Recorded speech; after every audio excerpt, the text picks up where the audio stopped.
Yo, JK, what's up, man? Oh man, now that you might be here, it might be time to close up shop already. Yeah,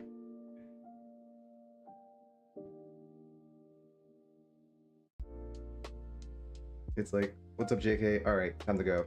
That sounds like yesterday. You're like the worst timing. But today just started. We had, I mean, it was just a news fest. This New York session. It was like, I forget what happened. Some guy in the I was wondering why this sell-off occurred. It was an Iranian negotiator quit. They resigned, and I'm surprised that this is what happened. Maybe he was very important in maintaining like order. Before they start resorting to like more radical solutions. So maybe he was one of the people that were like holding, the war back. But then we had this relief rally, and then I think right after market closed, we had, I think, the ceasefire extended. Ceasefire was extended, I believe, to 3 weeks. I mean, this is tariff stuff. I don't think anybody cares about tariff stuff anymore. I don't think this moved the market at all.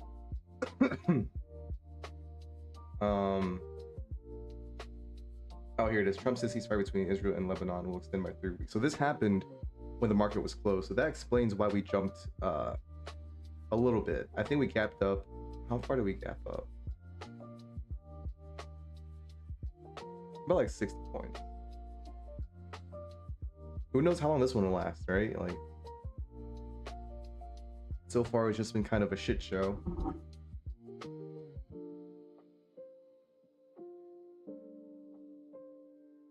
There was some other news. Let's see. Like, like what is this? Fired a rocket salvo, violating the ceasefire. I mean, does this sound like there's a ceasefire going on? Several launches across from Lebanon towards Israel were intercepted. Sirens around. Siren sound, right? Yada yada. This is just Trump talking. Trump says U.S. ships are locked and loaded. Okay. He says that if there's no deal, basically it's wartime, but who knows if he actually means it.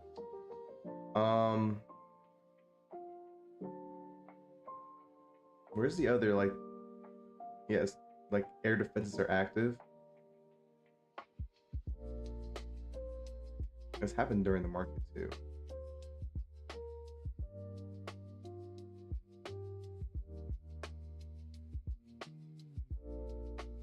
Iran deploys more mines.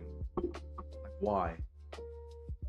Does this sound like there's like, this is not good news? Why would Iran deploy more mines? Deploy more mines when Trump has been saying that the more mines they put in, it fucks with the with all the ships crossing the strait. So we have to go out there and sweep them, apparently.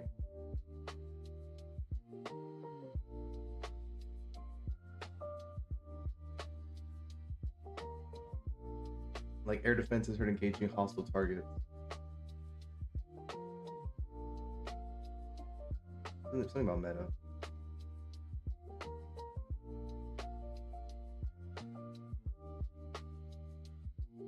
Oh, here it is. Iran's parliament speaker has resigned from the negotiating team. I'm pretty curious how this is gonna go. I feel like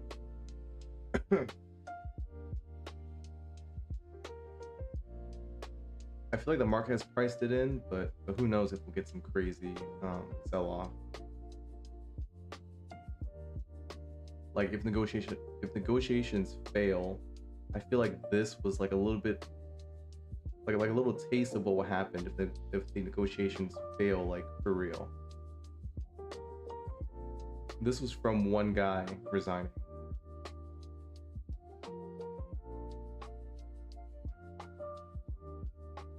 So we'll see.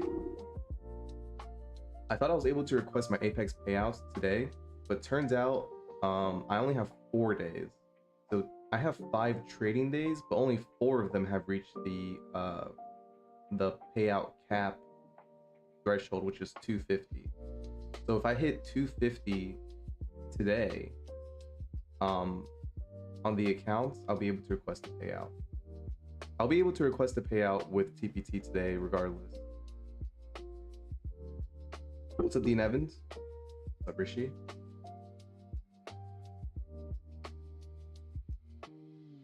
Gold view? Let's see how gold is doing.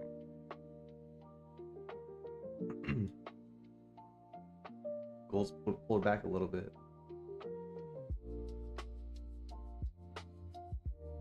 It does make you want to long it. Like one account here and the one account down here at 8.1 ish.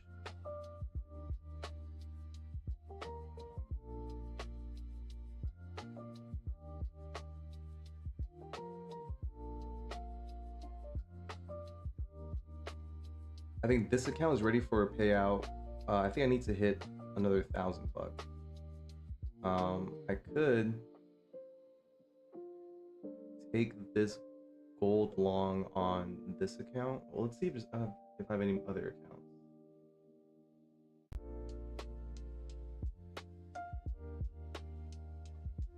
That I don't really care about.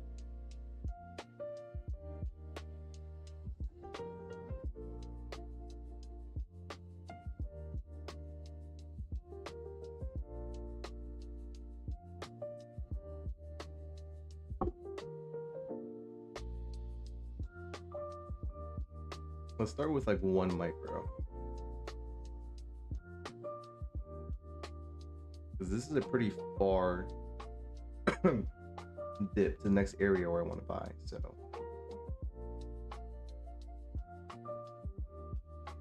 But I wonder how gold has been correlated to the indexes these days.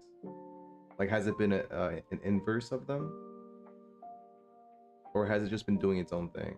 Or has it been following the indexes?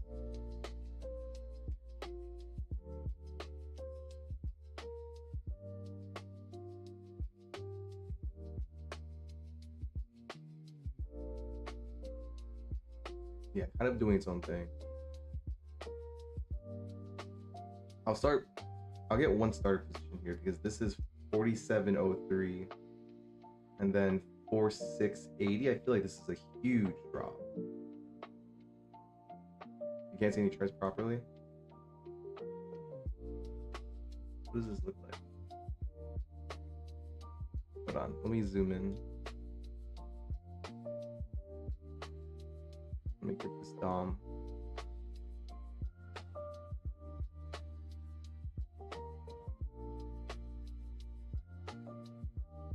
Move this right here. Zoom in this a little more. Okay. I can start with 1. This is micro, right?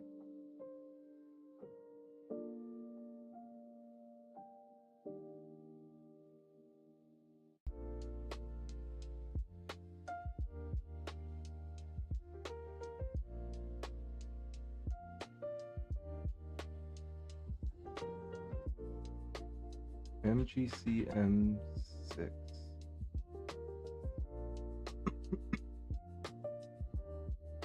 Is it easier to see now? You know? See, this is where I wanted to really add in. I'll add in like 2 down here. 680. What's my loss from 680 is $200. Okay, that's not bad.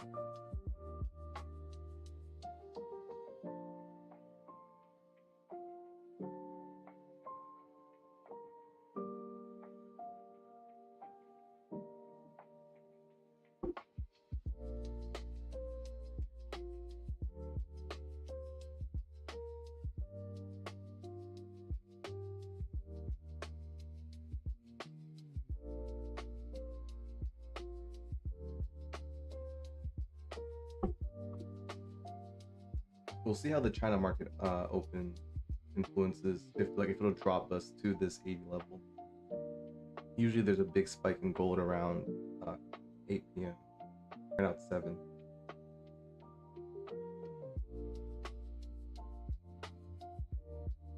A little bit of a spike here, but I think this is just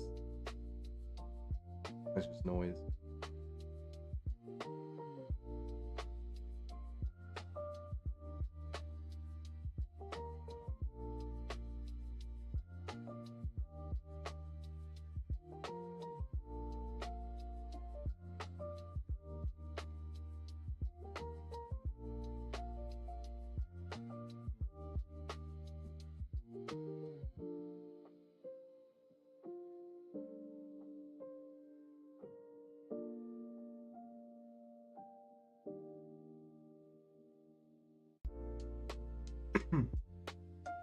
Let's see how the Mag 7 is doing. Also, Top Step is apparently reducing the cost. Pretty nice. Of the no activation fee. They're reducing it by $14. And it doesn't affect me as much, like, at all, actually. Because I never go for the max payouts anyway.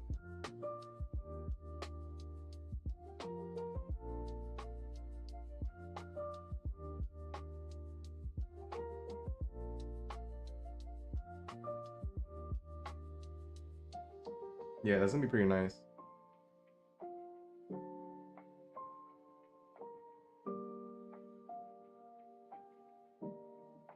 Let me check the Mag 7 stocks.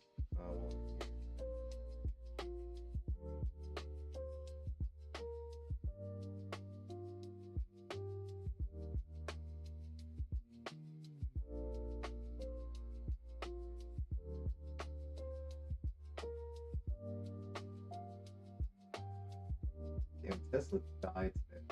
It was down 3%. I feel like Tesla earnings was all pretty shit. We all get free month for just 20 likes. It's a giveaway, so I'll put everyone's name in like a little spinning.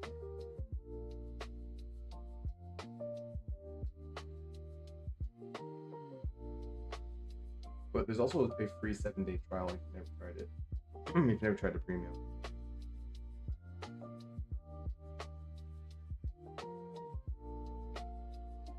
Microsoft is doing decent in the overnight, up 0.57%.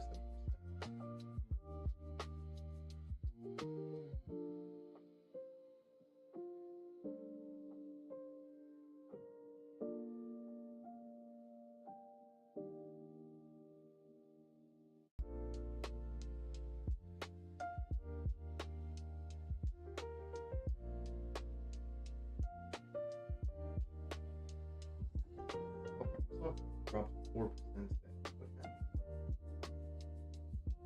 I missed something. Is there Microsoft news?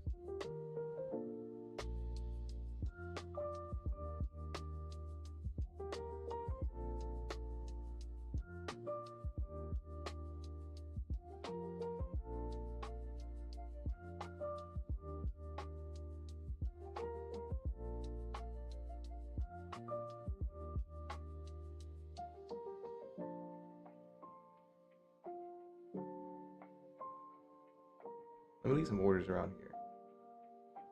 It'll be like here, maybe here. That's what I'm thinking.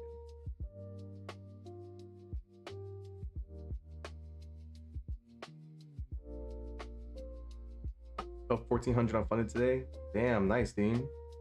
1,800 across 2 evals for New York. Like the multiple base hits, long game profit. Went a lot smoother today, not holding for big wins. Yeah, scalping is almost like manageable every single day. You can almost always get your 20, 30, 40 points. But going for those 100 plus home runs, it doesn't happen every day. Unless you get a really, really good entry.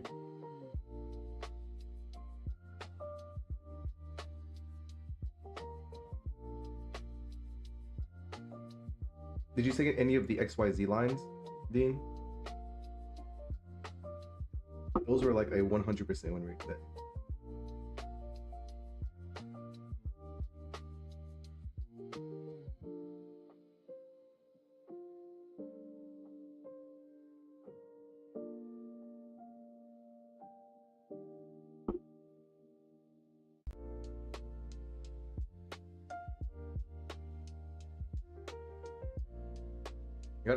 It got a bit crazier at the end.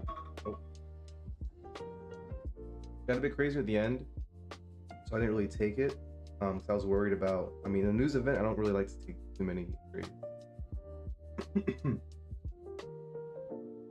I was more trying to figure out why that one guy resigning was so important.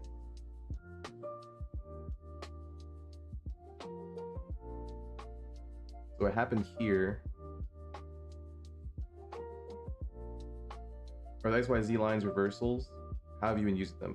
They're just simple support and resistance lines. So I'll show you. I'll go over some of the trades I took.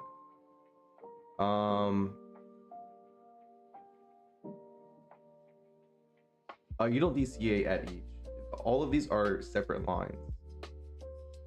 So the way that I've been trading them is that I've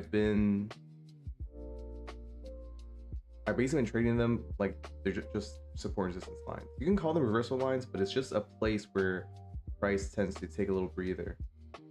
Let's see where. So let's go to 930. 930 is right here. So my first trade was at this X line. 930 was right here.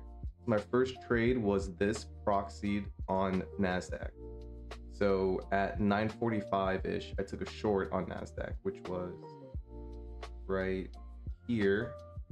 I took this short. I didn't hold it for 100 points. It was probably like 40 to 50 points right here. And then on this second tap, I didn't take it. But if you did take this as a proxy to NASDAQ, this bump right here, right? We brought back down. This hammer was kind of like making me nervous. So I didn't take this short. But if you took this tap short on NASDAQ, it was 40 points. It was when was this? This was 10:15. It was right here. So it was the top of these candles. No, there's your 40 points right there. But I didn't take it. The next trade that I did take was the Z line right here. So I took another short right here, and that played off pretty well. Then I chilled out. I didn't take this long right here, but you can see, right? Resistance, break, resistance, support, right? When resistance breaks, it's super simple. It's just support and resistance, right? If you proxy traded this on NASDAQ, you would have gotten your 30, 40 points. 40, even 40, 60 points, right? On this red candle, which is like right here. Boom, 40 points, right? And then it was stalling, trying to stay above X, and then the news happened. When this news happened, I did not take the monthly level, which is right here. You can see it tried to stall for a little bit. I don't think you'll get your 40 points on this tab. No. So we tried to stall, but apparently the news was pretty serious because we kept on falling. We fell past the monthly level. So this entire range I did not trade at all. And then we bounced from this Y level, which is support, but I didn't trade it. It's too dangerous here. And then the monthly level, you can see try to pull back a little bit. But I'm not sure if there was any other like positive news that caused this. And then, you know, resistance becomes support right here. Resistance, resistance, resistance, right? That was basically all the trades that I took. I stopped right after here. There was no more trades right after here. I saw the news and I was like, let me get out of the way. I think Brolum took these trades though. but I didn't. I wanted to just watch how these levels traded, but they did pretty well. They also do pretty decent on the overnight. So if we drop to here, I'll probably end up buying. If we drop to here, I'll also buy in. Take a look at that section. I don't really have like the notes for it, but it's purely support and resistance. Like, think about it as just support and resistance. The more you try to think about it, the more complicated it gets. Now, the hard part is finding out when it's broken, and then you gotta flip that switch in your head. Okay, it's broken right here. Then you gotta start thinking about, okay, this is a clear break. So then you're thinking resistance. But there's other times where it's not as clear. Like here, this was not a clean break. This was not a clean break either.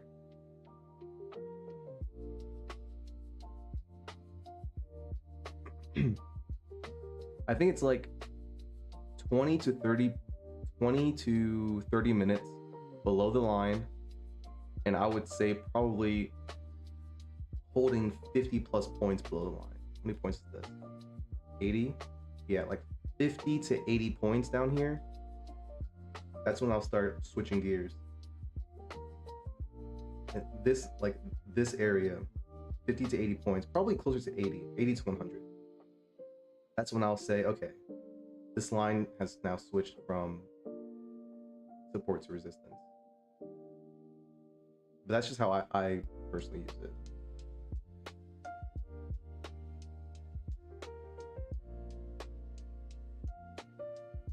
But we have a good ceasefire news. If we get up to these lines, I'll probably end up shorting it here as well.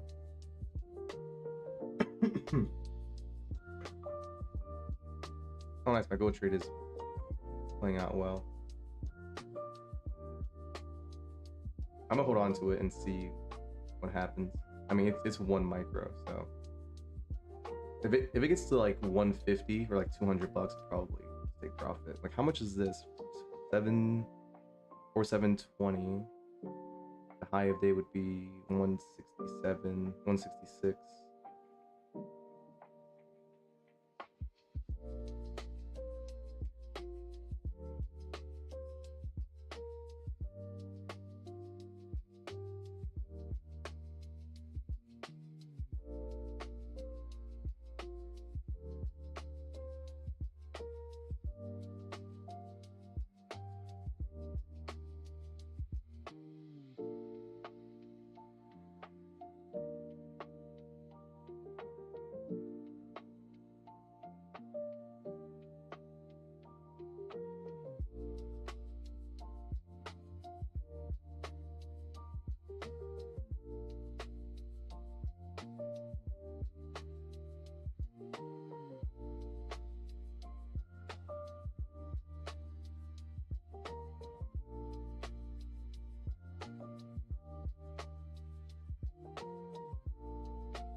Would you determine the XYZ lines below New York market open to resistance until broken? Same thing for XYZ lines above being support? Yes. Yeah.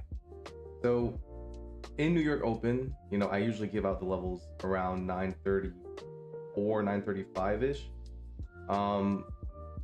That's when anything above is resistance, anything below is support. At least that's how I've been trading it. And I've been finding decent success with it. I feel like so far the win rate has been close to like 70-ish% or a little higher than that.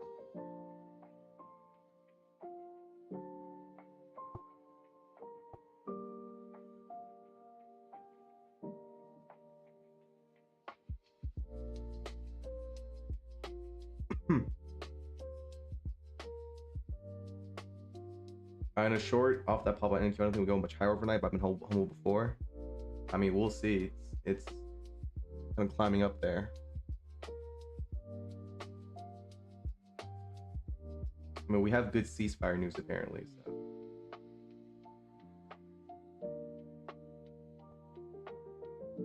What's up, Amazor? What's up, man?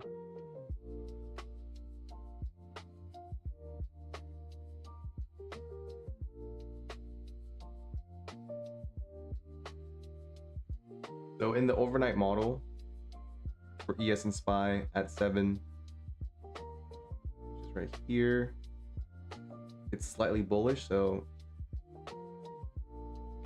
in the overnight model, it's like a pullback, 15-20 minute pullback into a long. So we'll see if we get that pullback.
Let's see how far my levels are. Yeah, we're kind of far from everything.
Got it. Got tripped up because on 416 he posted levels and it was listed as X resistance, Y support, and Z pivot, and I assume that would always be the case. That was when I was messing with some coding, and so I just completely ignored that coding. The way that I've been treating it is just support and resistance line. I was trying to get it to automatically flip. Like I think my logic that I tried to put in was like, after 15 to 20 minutes, like for a resistance as example, after 15 to 20 minutes staying above that resistance, and if we're X amount of points above it, I forget how many points I put in, but it should be like 50 to 100. I think 80 is like a good, like, okay, this is for sure invalidated, 80 points for NASDAQ, and like 15 points for ES. That's when I wanted it to flip, like the bubble to flip from resistance to support, and same thing vice versa. I just couldn't get it working. It was like a giant pain in the ass. Like, and I think it was killing my memory too, because Thinkorswim had to constantly monitor the price and see where the price is from that line. So like every single second it's checking. And after a certain point, and it just wasn't working, I was just like, dude, fuck it.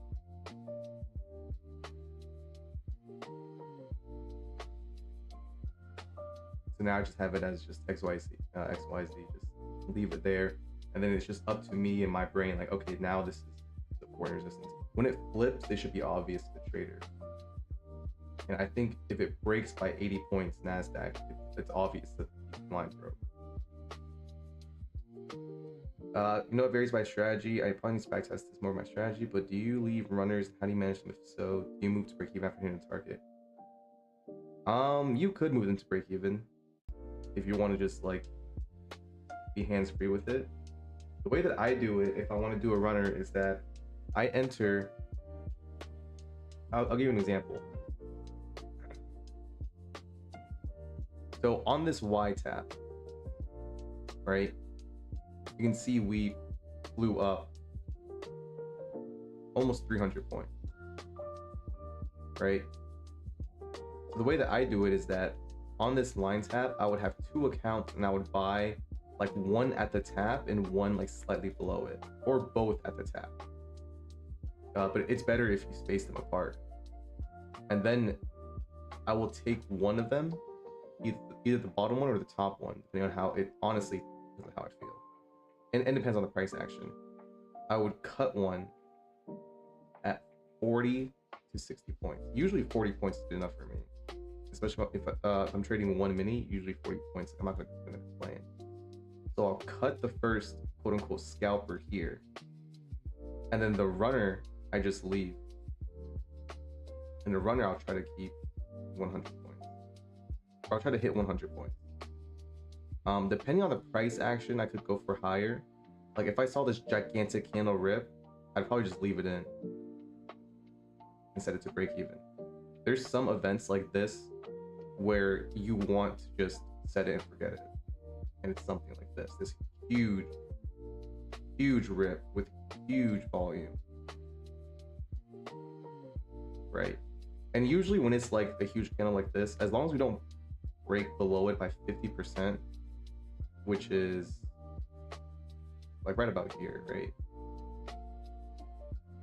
As long as we don't break the 50% line, oh yeah, it's like exactly right here, I'm fine with this candle. But if we break past this 50% line, I start getting nervous. Like, is this candle really going to hold?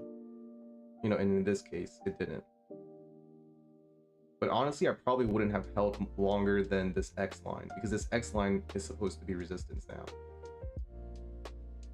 And if for some reason I didn't believe this X line would hold and will keep going up, then the next take profit has to be this other X line. Why? Because they're both resistance. So if they're both resistance, right? In my head, I should be thinking about both of them causing this price to go down. So if I didn't take profit here, I have to take profit up here. Otherwise, I'm just not believing my model, right?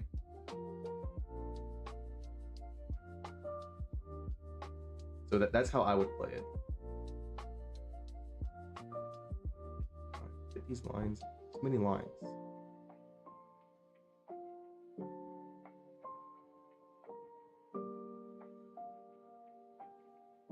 I hope that makes sense.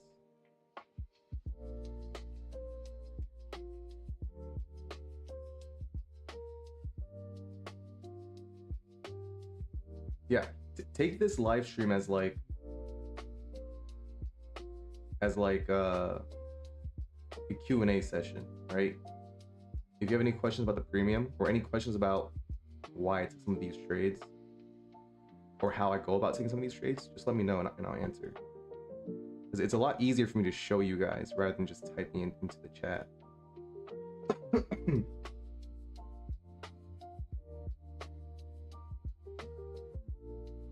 How's my trades going? Going decent.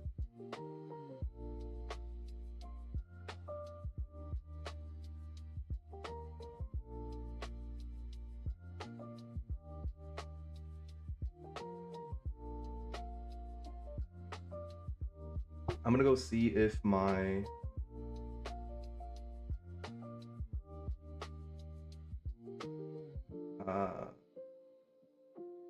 take profit has updated.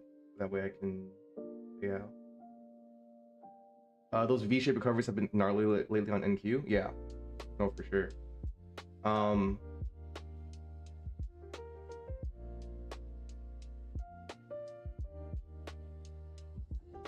It's just like the sign of the buyers are just not quitting. We actually hit one of the, dude, my tables now are like, or my chart is so cluttered now. When this happened, I didn't even realize, but this was a percent line that I gave you guys. This percent, well, this is also another reason why I highlighted this area, because this is a percent line right here. So this was actually the percent line model, and then the Y line down here. But like, I have so much shit on my charts now that I didn't even recognize it until I went back and checked it later. If I had known the percent line was right here, I would have taken it. But there's just too much shit going on in my charts. I don't even think it's possible for me to clean it up. Like, I don't even know what I would do. There's only so many colors I could mess with.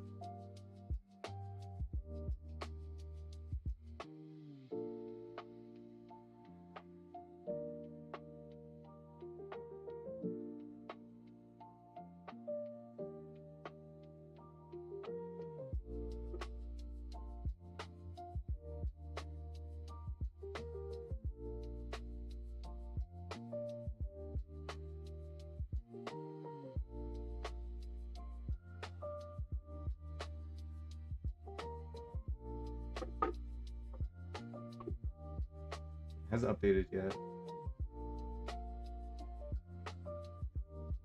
So I'm 2 days from payout on 4 Fund and X accounts. How many more days? 2 days from payout on my Fund and Futures account, and then 1 day from payout on my Apex account, assuming I don't fuck those up. So we'll see. I still need to try to get my Tradeify accounts back to funded accounts. So I'm maxed out with Apex. I have 2 extras as well.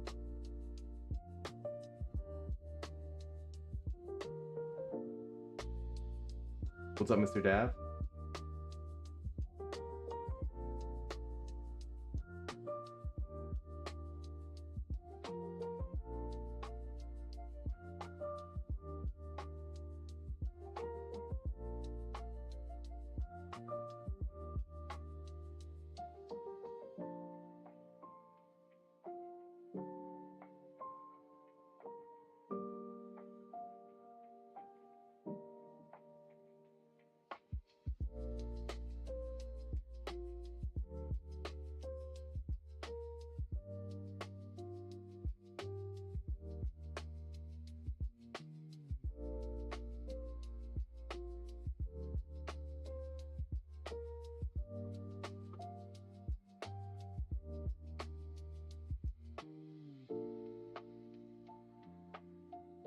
Far away from all-time highs. I feel like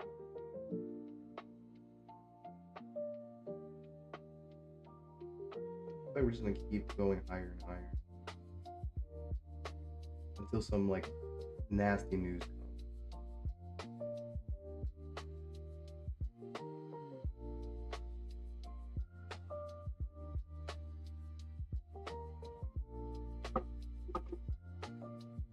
I feel like this overnight session is gonna be a grind higher.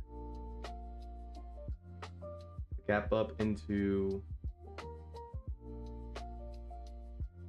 or the gap up from the ceasefire news.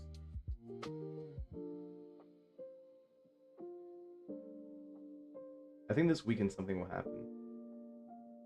It's always during the weekend too.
This makes me feel like on ES Nasdaq to just take any dip and then just long it. So I only need 150 for this to count as a day.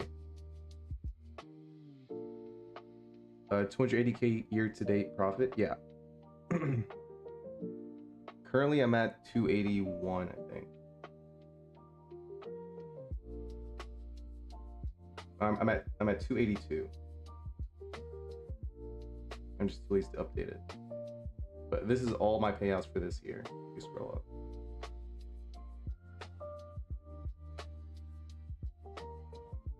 My goal is 500k. So we'll see if we get there.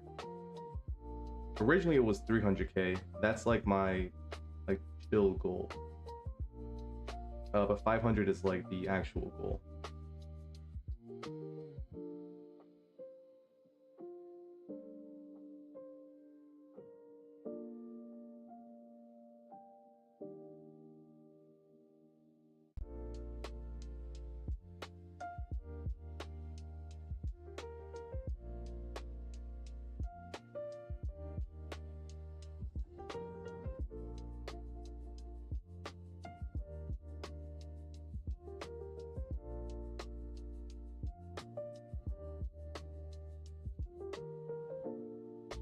Excuse me.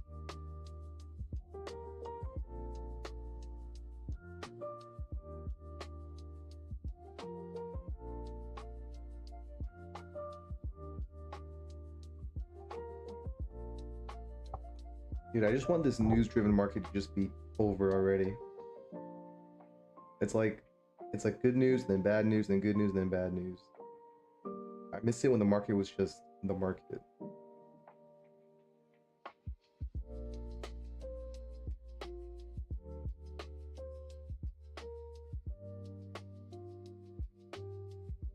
I feel like we've had a news event probably like 80%, or I would say like 70% for the last 2 or 3 weeks. Usually big stuff drops on the weekend, so let's see if this weekend something big happens. That one negotiator that dropped off, or like he resigned, is pretty interesting. Like, why did he resign? Did he not think anything was gonna get done, or?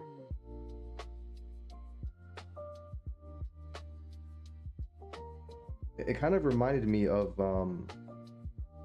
that one time where Trump was like, we're gonna get Powell to resign, or we're gonna fire Powell, and then the market dropped like 500 points. So the market did not like that.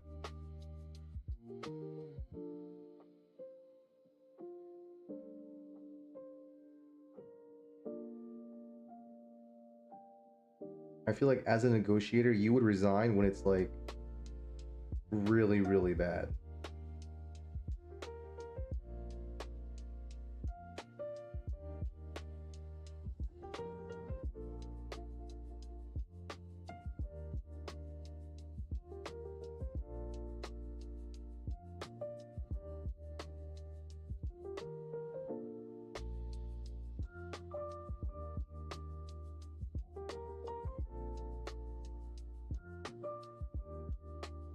But you know, the market doesn't really care about that.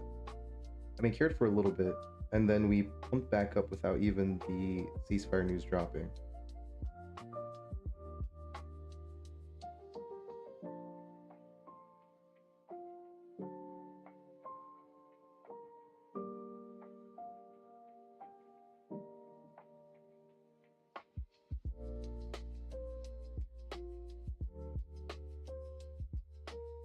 Right now, Nasdaq and ES just feels like I just buy even now with 1 minute, and then just get my payout day and just get out of the way. That's what it feels like.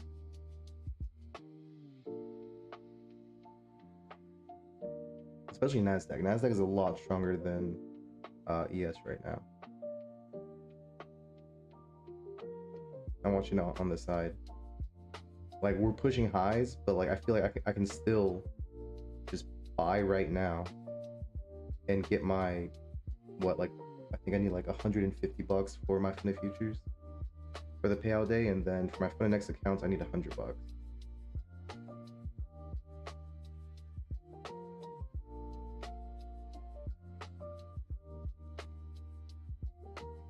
be fair, that's like 5 points, 10 points.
Yeah, Top Step apparently lowered their payout by like 60%.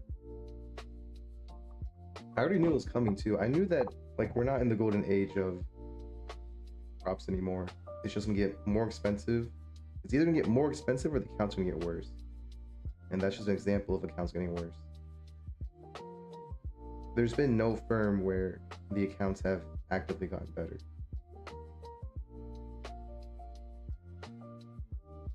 And that kind of sucks.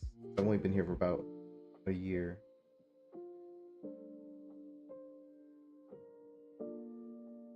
I didn't get the same era as those other traders that were able to get like $1 million payouts. That's like a thing of the past now. Like no one is ever going to hit $1 million payouts again. Not in Apex. TPT you still can, but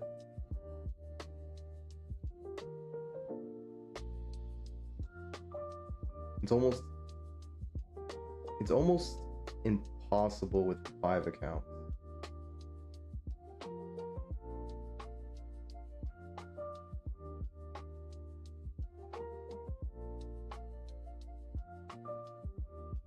$20 accounts, like you have so much more drawdown. 4 times the amount of drawdown compared to 5.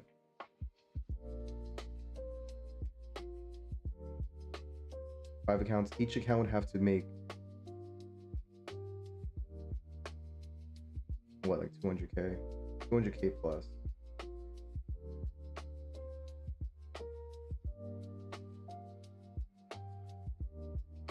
Do you tend to take multiple smaller payouts, or do you hold them longer and put a large buffer then do a large payout? I always take 2k payouts. On my Discord, I have my entire history of payouts for this year, and I always do like 2k payouts. And the reason why is because, especially nowadays, if you aim for a high buffer and you take max payouts, you get put on the radar. If you trade with Top Step, you've probably seen on the subreddit everybody getting moved to live after 1 max payout across 5 accounts. It happens for a reason. And they're cracking down on users that do that.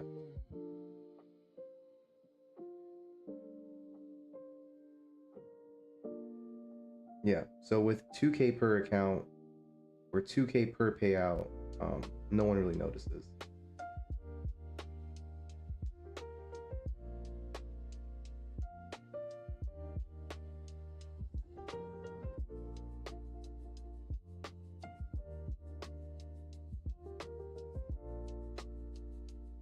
The only firm that I take max payouts from is like Apex. That's because the max payout is so low. It's like 1,500.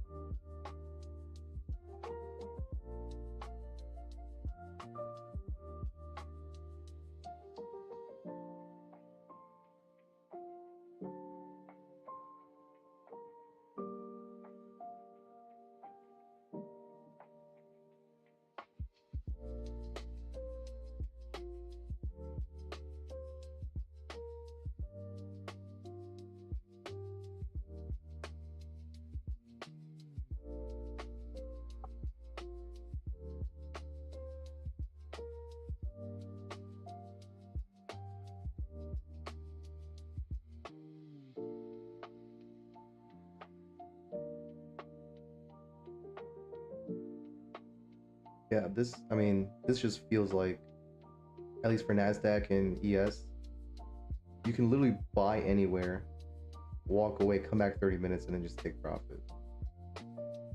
That's what it feels like.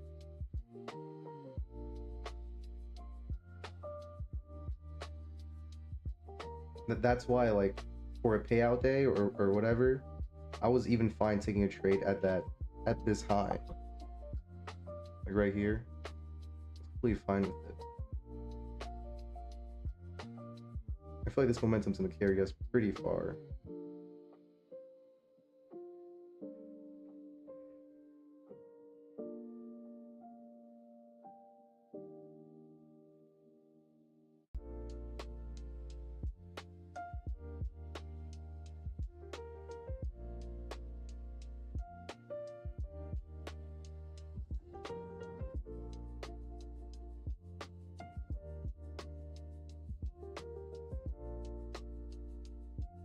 Let's see if we pull back any. The overnight model is, it's supposed to pull back 15-20 minutes, but it's not looking like we'll get that.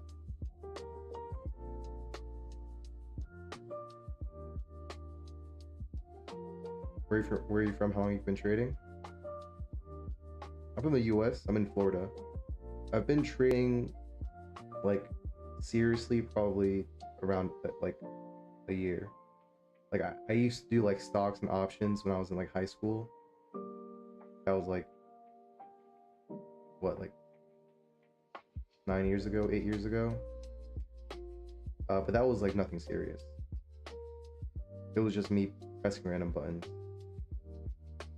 Like, oh, this looks like it's gonna go up, and I just buy a call or whatever.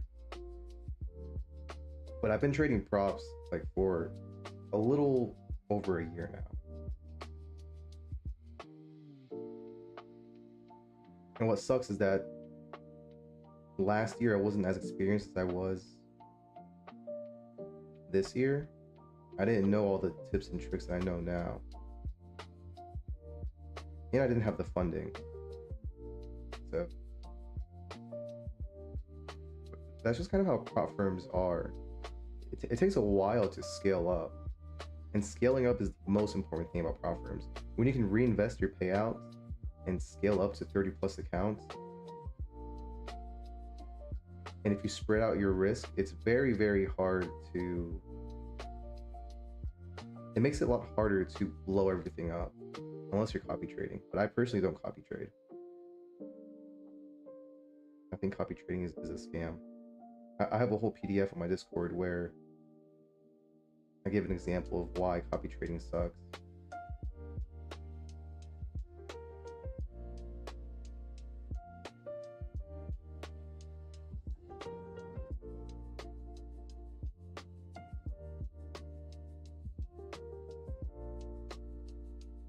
Let's see how far we'll pull back. This is the first 5 minutes of selling pressure.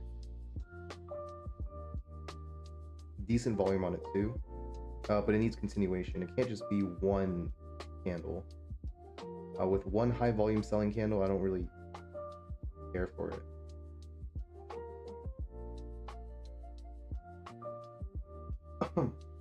You want to keep the volume in the selling pressure, because with increased volume, it could easily just, the next candle continue you know, with high volume and then just basically engulf the previous candle, like now.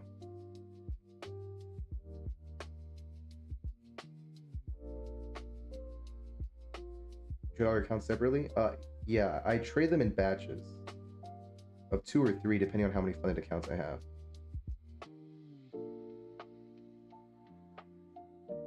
And I put them all at different entry points. So I'm a big advocate of DCAing. Mostly DCAing into quote-unquote losers.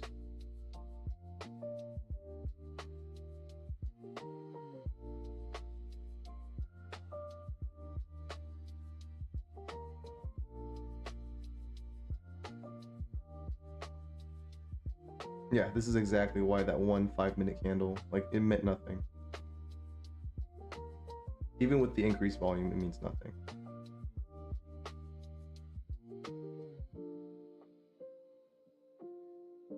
You show an example of how you would DCA an XYZ line? Yeah. So I haven't really mastered it completely, but you could DCA anywhere. Because these X lines, it doesn't invalidate until 100 points from NASDAQ or 15 to 20 points from ES. So within that range, you can DCA anywhere you want. You see how this is, it went down by 9 points. So anywhere in here, you could DCA. Same thing here. You could DCA or wait. You don't have to get in on this line tab. I'm pretty sure on this specific entry, I got in right here. So I didn't have to DCA. I just waited for a better dip. But the way I DCA is I DCA with accounts. So let's say you do want to take the line tab. Your first account would take the entry here, and then your second account would take an entry 5, 10, 15 points away from this line. And you can choose that account to scalp or leave it as a runner.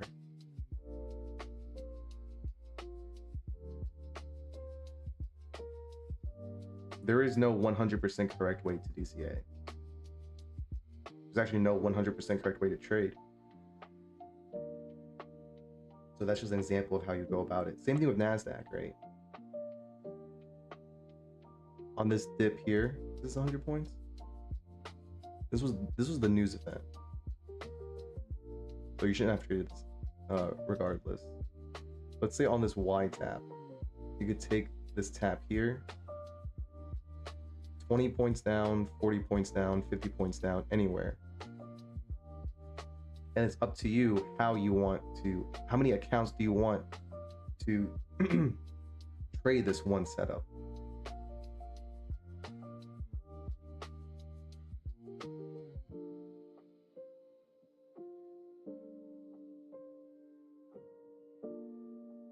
So, general rule of thumb, I would say a decent way to DCA in is, you know, and I'm going based off of accounts. Like one account close to the tap, depending on price action, next account 20, 30, or 40 points below. And then another account 20, 30 points below that. And then your cost average is somewhere here. And the take profit is usually 40 points. But then it's up to you as a trader to decide if you want to cut it at 40 or if you want to hold for the runner. Now, once again, there's no 100% way to trade correctly, because what happens if it goes up 38 points here and you want to hold for the 40 point TP and then hits your stop loss? So another way that you can prevent this from happening and hitting all 3 of your stop losses is that for these 2 accounts down here, you could scalp these for 40-ish points. Right? If the take profit is here, this account would hit 40 points way earlier. It would hit it even on a losing trade. On the reclaim of Y, it would hit 40 points. This would hit 40 points a little bit above Y.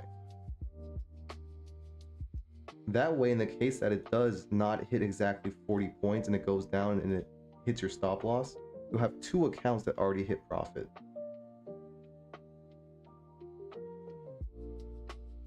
But now what happens on a day like this? Right? Well, you can't predict this.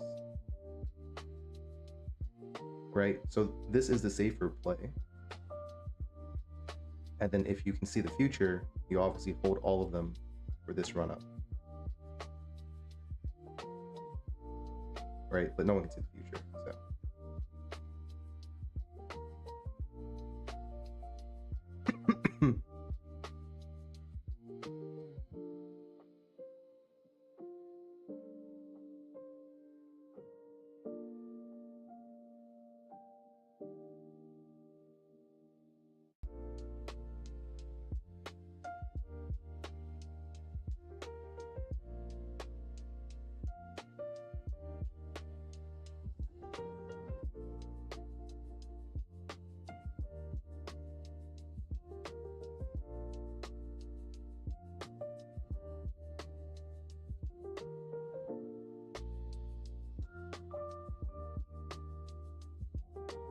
So miss buys on NASDAQ. Yeah, no, this is like I literally said that I would even be comfortable with buys like at this high. When we were just crashing against the high, I was not worried about really a pullback or anything. That was 30 points ago. Like that's what it felt like. It just feels like you just click buy, you go away for 30 minutes, and then you take profit.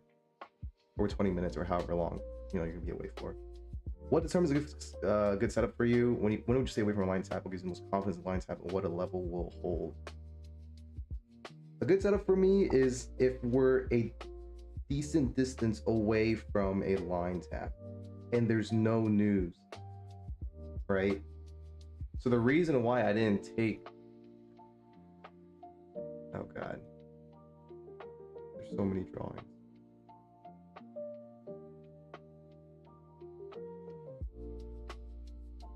The reason why I didn't take these two taps here is because of news. When news is happening, it doesn't care about what indicators you have. It doesn't care about anything. It just blasts through it. Yeah, I tried to hold here, right? But look at it just blast through. And when it blasts through a monthly level, the MX is the monthly level. So I have a higher trust in the MX levels, like here and here. But with news, it'll blast through. It does not care at all. So you stay away from a line when a news event is happening. You wait for it to cool down. So cool down, like right about here. You can see it cooling down. Compared to this, you just get out of the way. Unless you want to gamble. Okay, then go ahead and gamble, right? But in this entire move from here to the Y line tap, you don't really touch it. I didn't touch it at all. That's when you stay away from anything. You stay away from any of my models. You stay away from all models because no one can predict where it's going to fall to. And when it cools down, then you can start considering these lines again, right? Resistance, support, resistance. And I like to be a decent distance from these lines before the tap. So let's look at 930. 930 here. You see how like we're really close to the X? So I'm a bit iffy on the X line. I'd rather take a buy if we just break the X line slowly and keep going down. And I'd rather buy at either an overshoot of the X line, like right about here, or just wait for the monthly level, which is stronger. Right?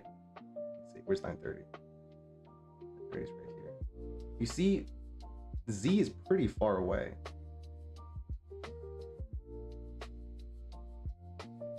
Where's 930? Right here. And X is really close by. So I'm pretty sure on this tap, I bought on the overshoot, which is like right at this wick, right near the top. I didn't enter right at the tap. And then I took the tap of the Z just because it's a decent distance away. You can kind of feel like when it's a decent distance away from a support resistance level, the way that I see it is that like buyers will start fighting, and by the time they reach all the way up here, right, the buying's gonna slow down. Oh shit, what's up, Luke? Yes, sir, trading some gold. So that's sort of how I determine it. It's a little bit trading like discretionally, but it's mostly about finding the best price.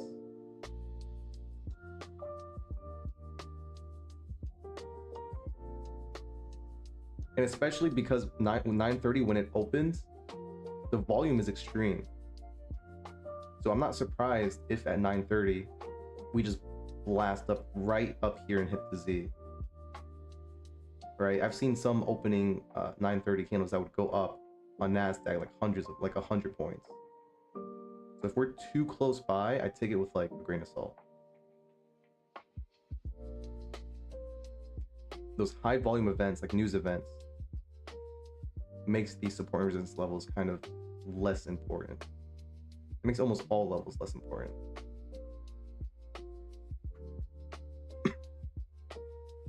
Yes, I am trading gold and doing pretty decent. $100.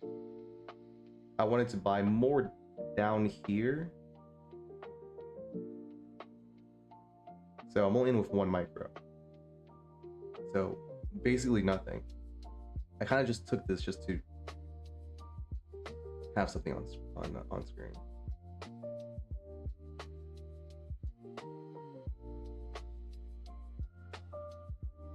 Let's see if we're anywhere close to a level. We're pretty close to the X level on ES.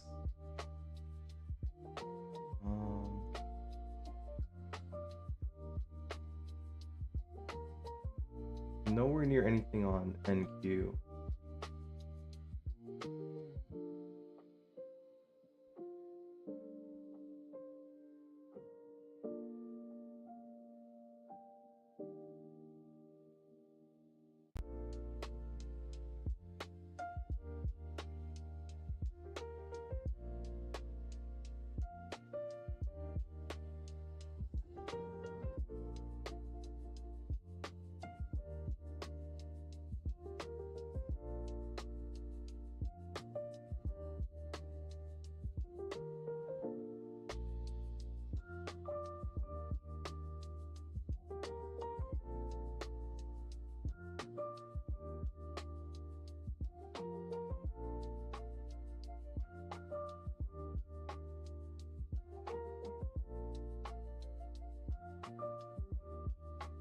Have you used Claude or any other AIs for any type of trading and or back testing?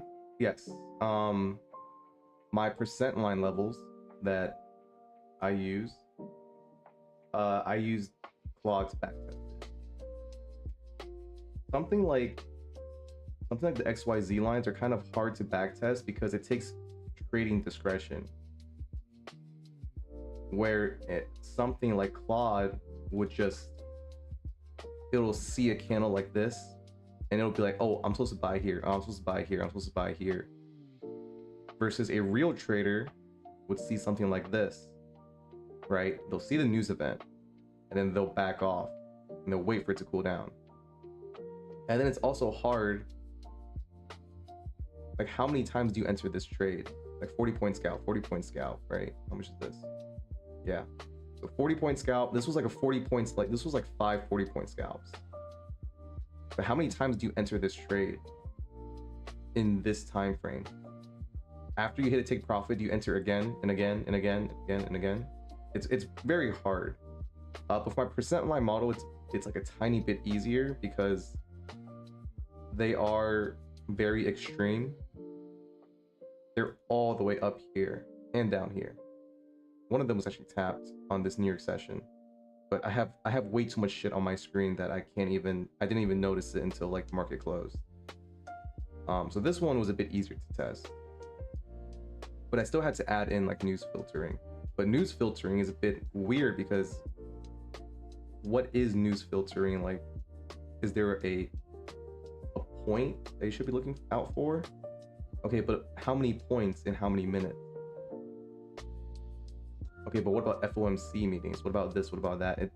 that's when the backtesting becomes a giant pain in the ass, because you have so much stuff skewing your data. And there was one day, so for these percent lines, you're supposed to take these taps for about 40 to 60 points. Stop loss is, I think, 250 to 300. There was one day where within probably 1 or 2 minutes, it was recent, it was like 2 weeks ago or 3 weeks ago, it was a ceasefire where the market went up like 700 points. It hit every single stop loss in under a minute. But an actual trader would not let that happen unless they had, you know, limit orders at every single point. But this already introduces to your total, like whatever Claude is backtesting, like minus 1,500 points or more in 1 minute, right? So I do use it for backtesting, but I always take it with a grain of salt, right?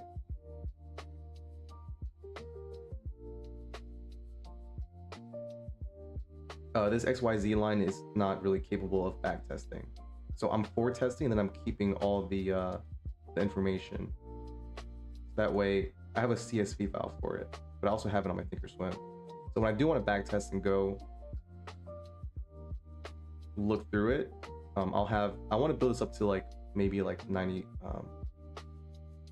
days at least, and then I'll start looking, when does it populate?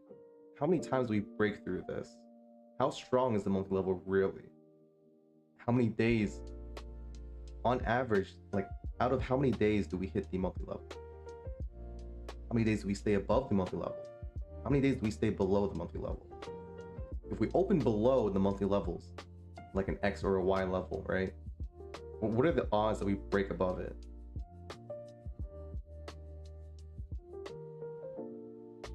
This is, everything I just said is already like a year plus long project. So I have a lot of work ahead. So many variables with AI versus having human cognition. Yeah, but it's extremely hard for a human to go and backtest for 7 years. So one of my Discord members gave me a sheet or a CSV file for me to backtest, and it had like 7 years of NASDAQ data. But that's like, it's impossible for me to test. And one of the issues that I ran into was these percent lines are not in, like in the beginning, they were not inflation proof. So during the beginning, these percent lines were giving me like 90% win rate because I was testing it for 7 years. But they're not inflation proof because the distance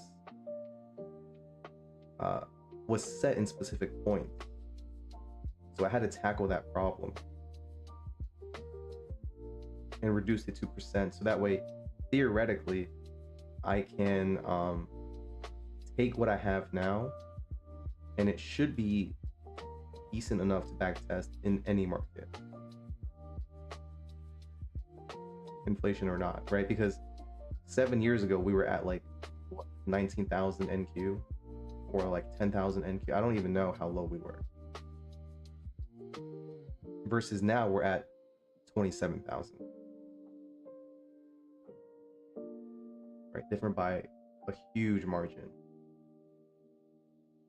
So inflation was a big issue that was messing with my initial backtest.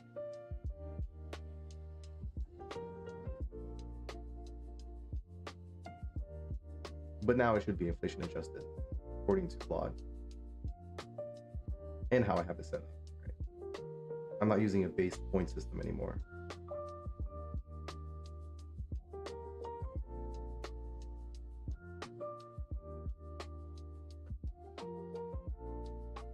How's this going? I should have full ported this. I took like, how much drawdown did I take? I took like 2 points of drawdown.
think I'll cut this at like near this top.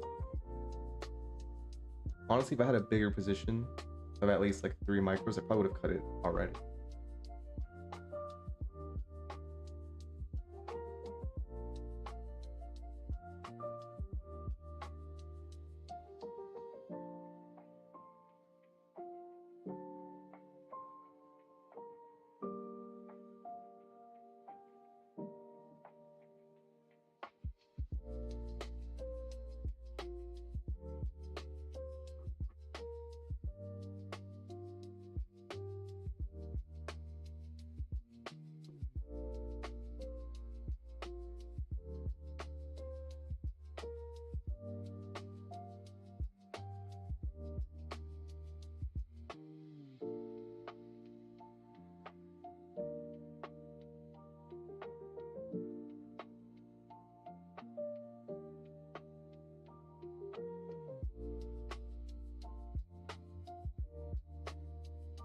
Maybe I should hold on to this for the entire night.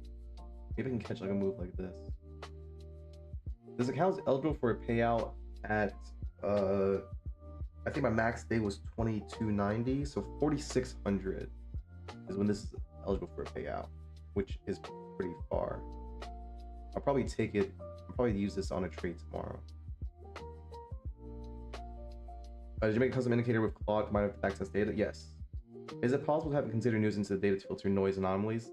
Yes, I actually, I don't know if I still have that filter on my Thinkorswim. I might have reverted it because I just look at my charts now versus letting it, you know, like automate. Like I know what a news candle looks like or what it feels like. Like you like, I feel like you guys, you know, we all know what it feels like or looks like. It's when it just whips up and down. It gets really like, it feels like it's whipsawing. And then it just explodes, right? What my filter was, I think it was within a 5-minute candle, and I also had to inflation adjust the news filter as well. Basically, if a 5-minute candle for 2026 specifically, if a 5-minute candle broke above 102 or 108 points, my Thinkorswim would flag that candle, and then basically you don't take any of my models. You take 0 trades, unless you want to gamble, right?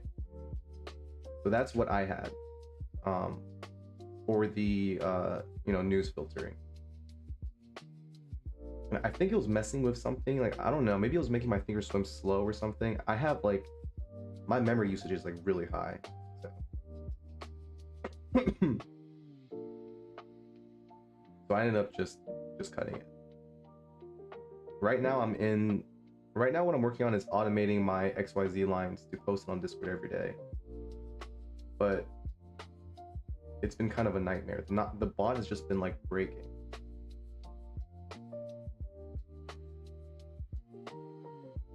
And I have no idea like why it's breaking.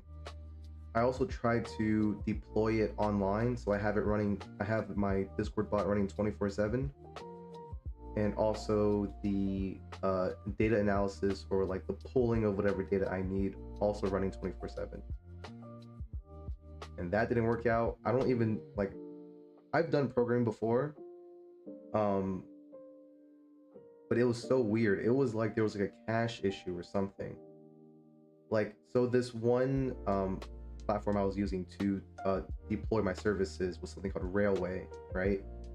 And I basically let it connect to my private repo where I had both the Discord bot and my, you know, data analysis website.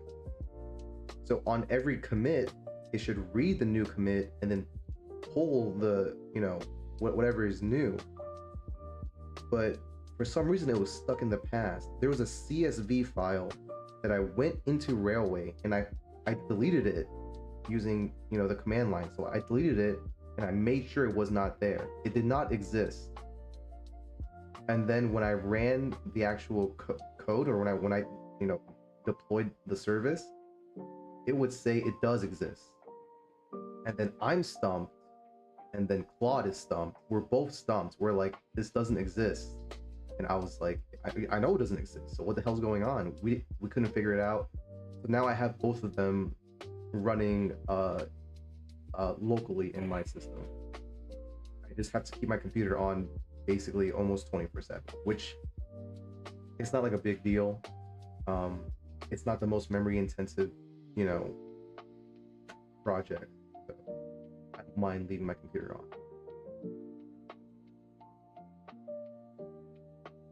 I'm sure there's still bugs I need to figure out. Like today, my Discord bot messaged after market open and messaged the levels from the previous day, which it's not supposed to. So why did it do that? I have no idea. So I fixed some stuff. So I will find out if it works tomorrow, right after market opens. And then if that doesn't work, I have to do some more debugging.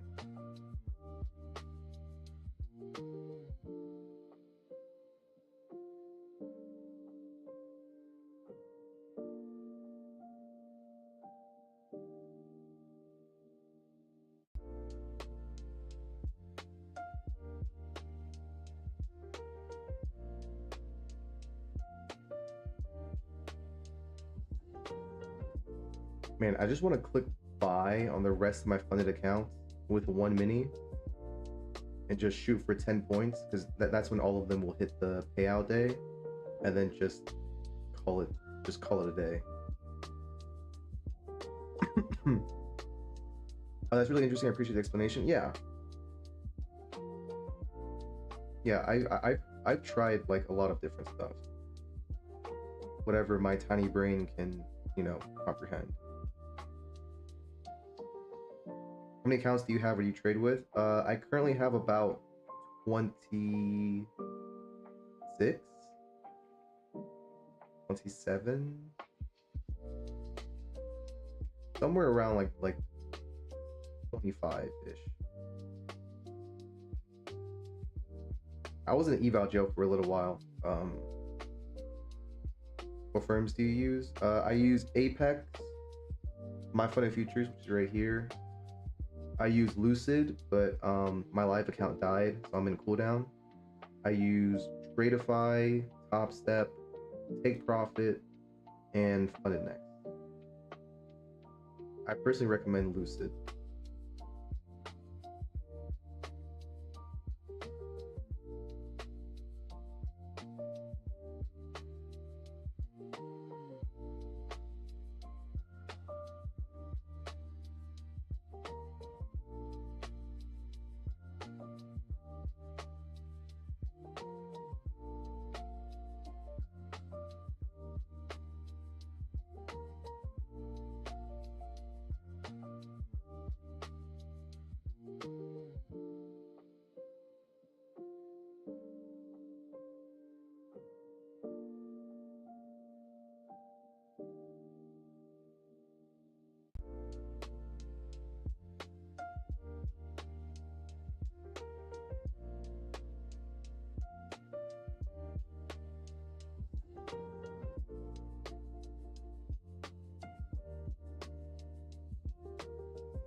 Have you tried the prop firm Day Traders?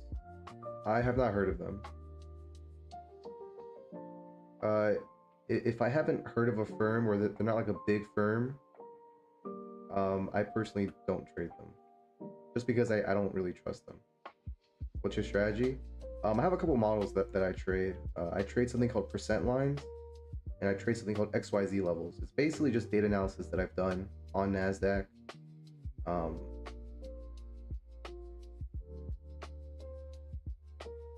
In a nutshell, like, keep it as simple as possible. They're both support and resistance lines.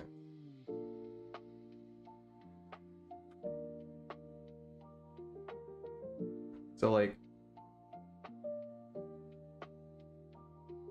these lines up here are my percent lines, my percent line model. So this was actually one of them, this tap right here. And then XYZ, they're just support and resistance models. You can see this Y line, this X line, this monthly level, and then this daily level. Just support and resistance. It's a lot more complicated like in the back end, but I like to explain it as simple as possible. I feel like the more complicated something is, like the more of a pain in the ass it gets to trade. What's up, Ivan? Messed up today. I was up 1.5k on XFA and blew it trying to make more. No, it happens to the best of us, man.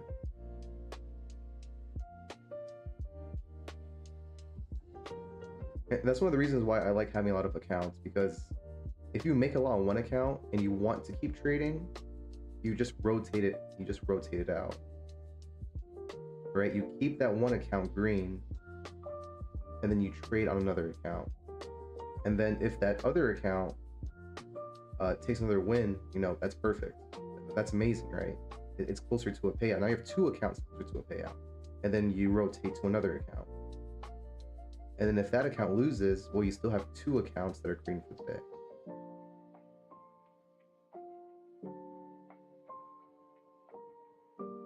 You don't trade them all at once? No.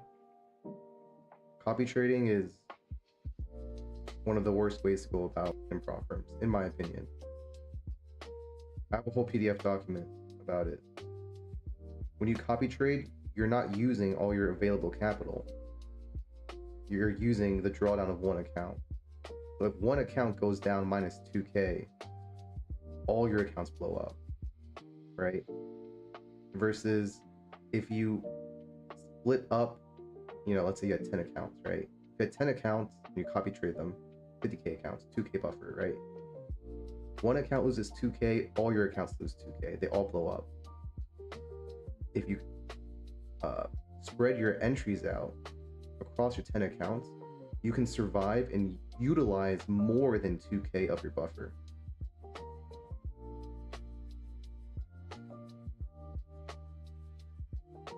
So that's why I personally don't trade it, or I personally don't copy trade.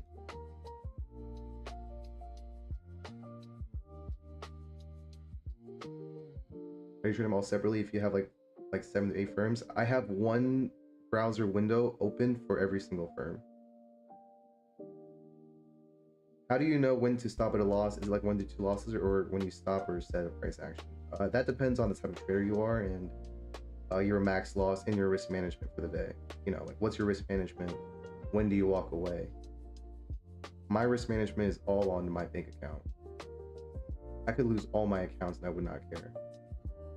I lost a bunch shorting Texas Instruments. I haven't really traded stocks in a very long time. Oh wait, didn't Texas Instruments like fly up? There was some news, right, or something? Makes sense? Yeah. Like the way that I think about it. Let's say you're longing right here. This is minus 2k. You copy trade minus 2k. You lose all your accounts. Right? Let's say you had 10 accounts. Versus and let's just imagine it beat up like today. Versus let's say your 10 accounts is like this. And this is an even deeper fall. And you go like this. 1, 2, 3, 4, 5, 6, 7, 8. Well, let's just say 8 then. This blows up, this blows up, this blows up. Let's say this blow up line is right here. This blows up, and then these make profit. So here you are utilizing 2k and you blow up.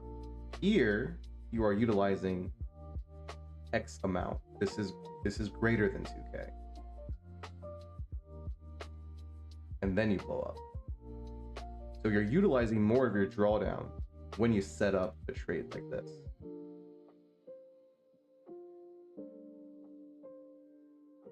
and the way that prop firms are, you know, there's such cheap accounts and you get such huge drawdown, is that if you can get a payout on 3 accounts, if you can get a 2K payout on 3 accounts, which is roughly 6K, right? 6K pays for roughly, let's say, what is it, like 20? Pays for about 60 evaluation. So if it took you less than 60 evaluations to get here, you're net profitable. Even though you're not a profitable trader because you blew up all of these accounts. Isn't that weird? There's math behind prop firms where if you're a break even or negative, you know, trader, you can still make money. But not, you know, nobody thinks like that. Like I tend to think of prop firms as a lot differently than a lot of people.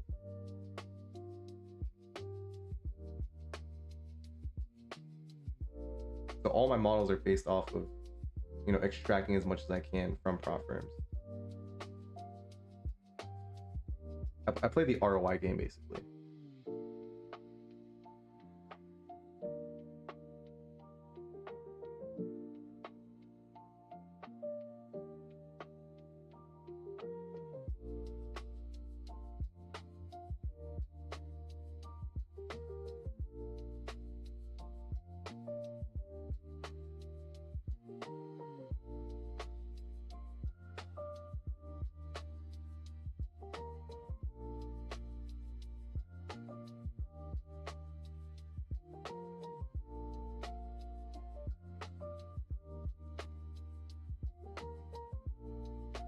That makes sense, but if you have like 15 different accounts for taking 15 different setups every day, not necessarily, right? So let's say, for example, I'm going to go to one of my percent line days, right? Okay, let's go to a percent line day. So on 4/7/26, the percent line model hit 2 of 2 times. But let's assume that so there's 6 lines in total. No, 4 lines. There's 8 lines in total with midpoints, with optional midpoints between them, right? So let's say, for example, you had 15 accounts, or no, let's do 4, 8. Let's say you had 16 accounts, right? And you want to hit long on every single tap. So this is all up to, you know, how you want to spread out your accounts. But you can take one account on the tap and then one account slightly below it. And if you do that, your cost average is even better than just having all your accounts take this long, right? You're basically DCAing. Same thing here. And you can choose how many accounts you want to DCA into. What if you DCA one account here, one account 10 points below, one account 10 points below that one, and one account 10 points below that one? But it's one trade. It's one entry, basically. It's this entry right here. But you can split up 5 accounts, 10 accounts, 20 accounts, 30 accounts here. Same thing with this one right here. Right? I give this DCA example all the time. Right? Let's say you have one setup and you want to long at 25k NQ. And you have 3 accounts. But you want to take this entry with all your accounts. Okay. Now, I want to ask, how many times have you had a perfect trade? It hit your line. There's 0 drawdown at all, or like 1 point. How many times has this happened? Versus how many times has this happened? Here's 25k. Or how many times has this happened? 25k is the line, okay?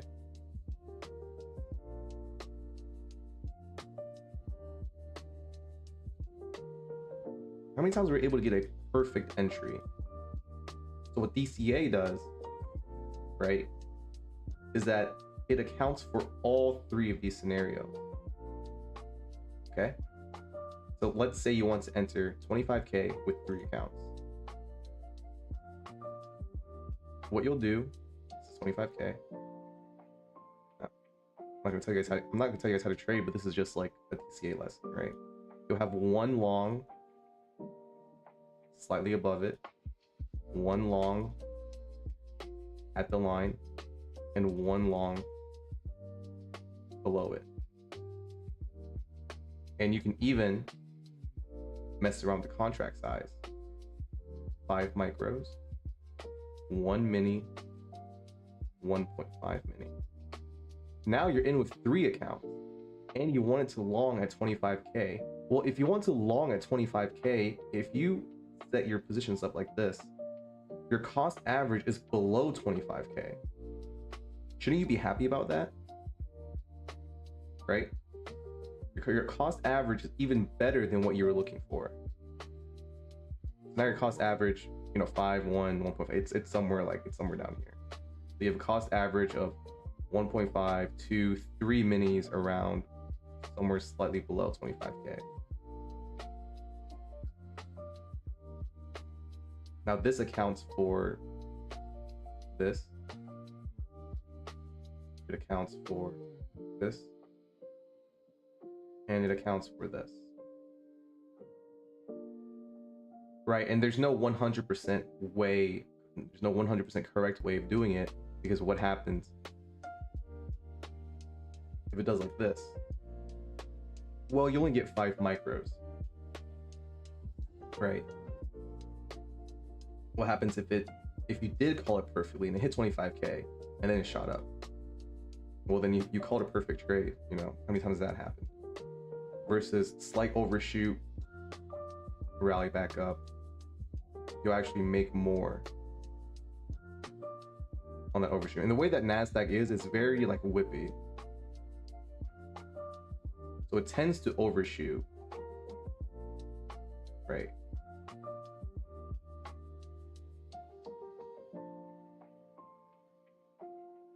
So, 3 accounts, 5 accounts, 15 accounts, any account. You can take it all in one entry if you want. It just depends on how you want to split up your account.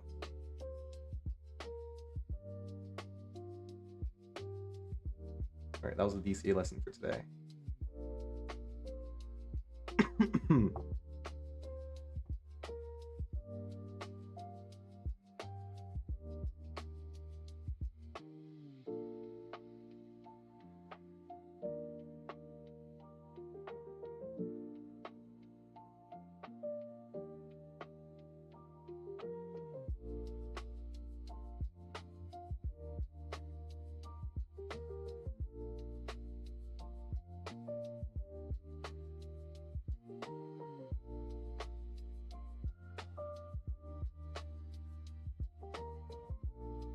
Yeah, of course.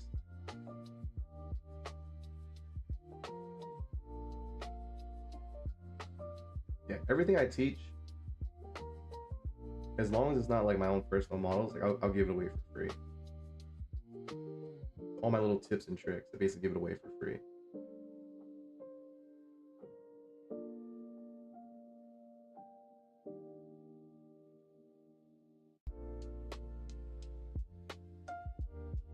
Yeah, a lot of people on Twitter are just like, Top Step is dying, the prop firm game is now shit. I agree with almost all of them. I've been seeing this coming since last year.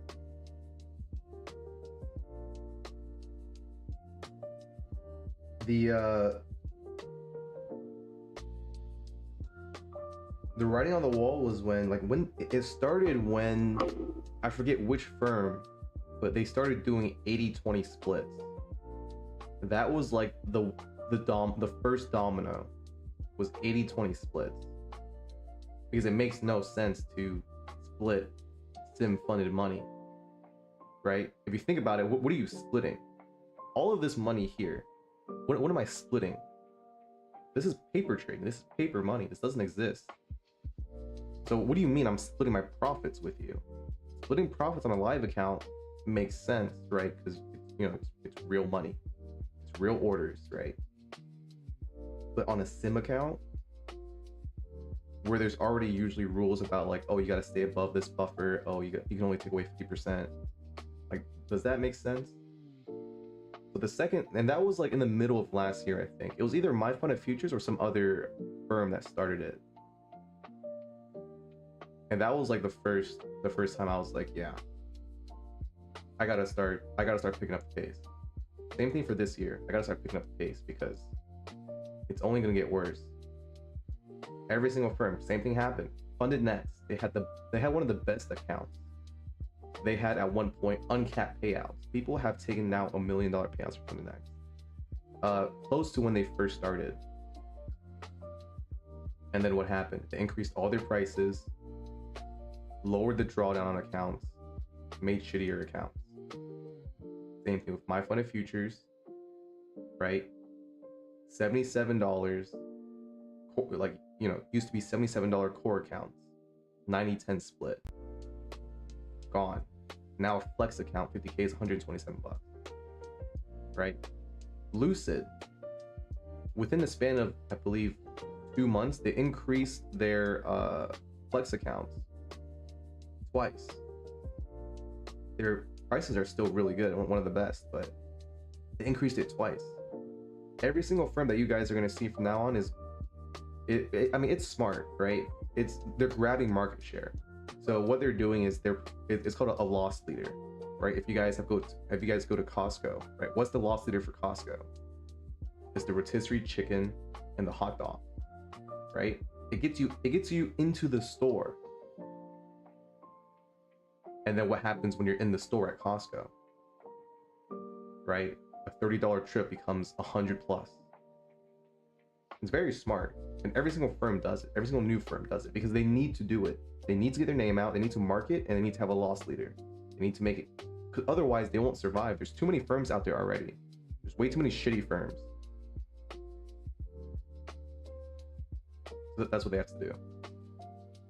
All right, I'll be right back.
All right, I'm back. Did I lose everything yet? No, nothing's happened. TBT, My Fund of Futures do that?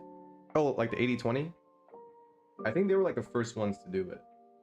I don't know if TBT was ever 90-10, because I think their 90-10 split applies to their live program. Speaking of TBT, can I request my payout now?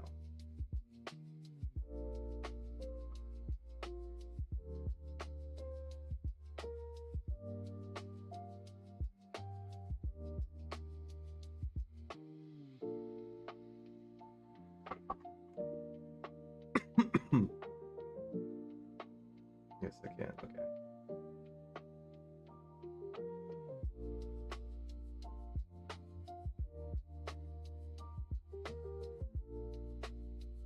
And commission. What?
Did we get close to that line? No.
I need to make like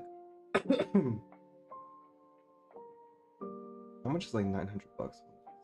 If I just leave it overnight. 4750. How much is that? Oh god, that's still enough.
I wonder if I should be DC into these dips.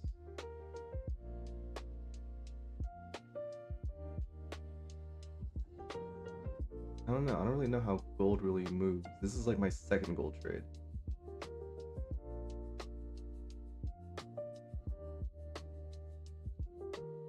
Like, at what range or at what, like, what is the 40 point equivalent? Like, 40 points is like a decent scalp on NQ. And then the 100 points is like a runner. But it's like, what is a scalp on gold versus a runner on gold? I have no idea.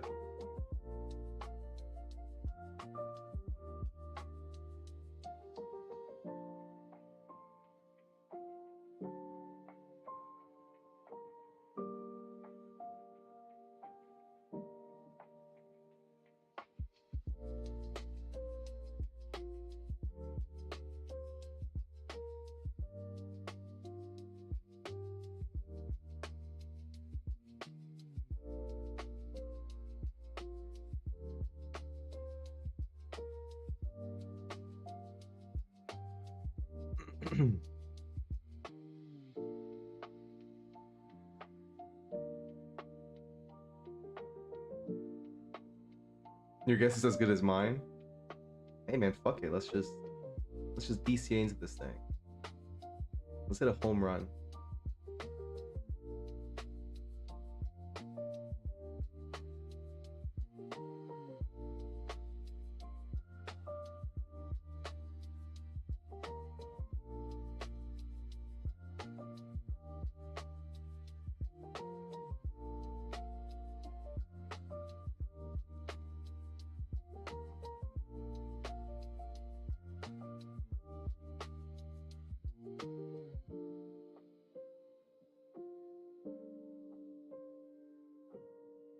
Nasdaq's still pumping. That was the 15 to 20 minutes of selling pressure for the overnight model. We're about 10-ish, 10 to 20 points. Like usually it's like lower lows. So 1, 2, 3, enter around this low right here. How many points is this already? Oh yeah, that's like already like 19 points.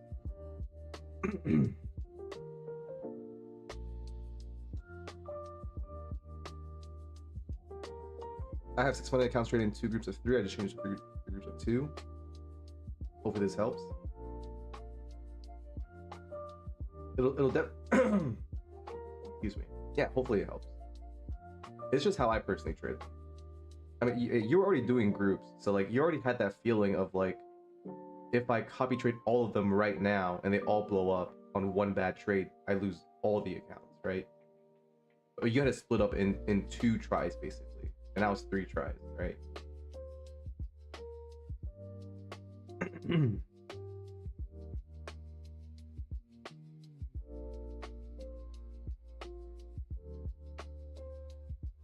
And then for like, even like as a thought experiment, right? Let's take let's just take today as a random day. And let's just say you just buy every single dip with all your accounts. But you know, let's try to take a decent dip. Maybe at like one of these zones, right? Let's say you bought here your first account. I really don't want to draw on this. I really don't want to draw on this. Absolutely. Let's say you buy, let's see, how far did this drop? 266 points. So let's go crazy. Let's say you buy a 1 mini. 1 mini here with 1 account, right? 1 mini at 1 account, a 50k account blows up at 100 points. 100 points right here. This is where it blows up. Okay. Now just imagine the next account goes in here. This account blows up at another 100 points. And now let's say another account goes in here. Account blows up another 100 points. Let's say your next entry was here. This account blows up at another 100 points. Right? This is just a thought experiment, but imagine you just bought at every single dip, every single day, using 1 account. When it blows up, you jump in the next account. After a certain amount of accounts, you will never blow up all of them in a single day if you do it like this.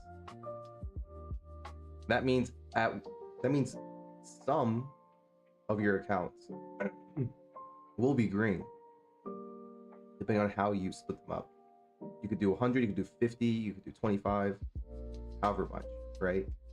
But if you had 10 accounts, they blow up on a 1,000 point move to the downside, assuming there's no V up, right? So that's just a thought experiment of what you can expect if you were to split it up. That's like the extreme of extremes, right? After 30 accounts, assuming 2k buffer, 2k drawn on each account, it would take a 3,000 point day for you to lose everything if you split them up like that. When was the last time they had a 3,000 point day on NQ? So theoretically, if you had 30 plus accounts and you trade them 100 points in 100 point increments, theoretically you will never blow up all of them in a single day, and X amount of them will get closer to a payout. In the worst case scenario, this is a news event that I just bought into. This is a news event. This is not normal.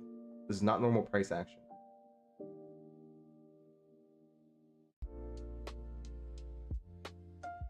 That's another way to think about how to beat prop firms.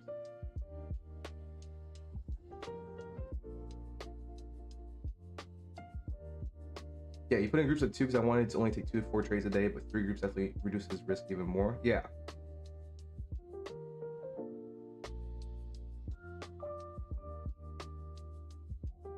There is pros and cons for everything though. So like, the pros and cons of copy trading is that if you can hit that one trade, all your accounts will be green. But if you lose that one trade, all your accounts are red, right? Versus what are the odds of you having, so let's say you split it up into the two groups of three, right? It'll be two separate trades. What are the odds of you losing 2 trades in a row? What are the odds of you losing 3 trades in a row? What are the odds of you losing 4 trades in a row, 5 trades in a row, 6 trades in a row, etc., right? And then on those wins, your accounts get closer to a payout. And payout is what matters. Nothing else really matters, because you're trading with fake money right now, right? The most important thing is how can you extract this fake money and put it into your bank account?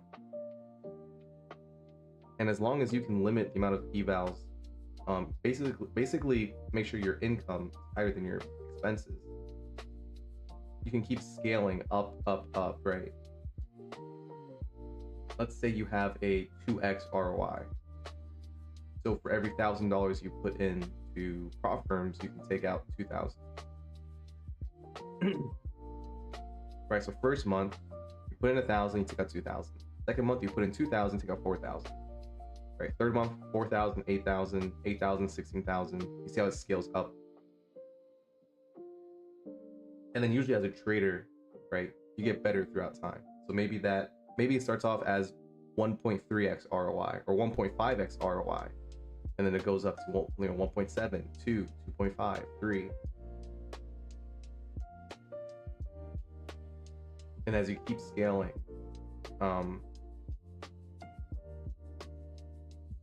that's when prop firms gets really crazy. That's when you can start getting some really big payouts. It doesn't have to be big payouts, but like a good frequency of them. I'm pretty sure I've taken a payout every single week for this entire year. I don't think there's been a single week where I took 0 payouts. That's just because of how I trade. Oh, I thought that gold movement was NASDAQ.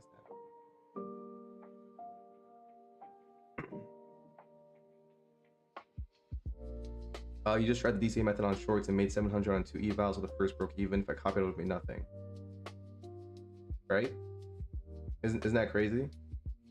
Now you just put it into practice. And do you see how like mentally like you know how like break evens are very mentally hard to do? Like, it's hard for you to just break even, right?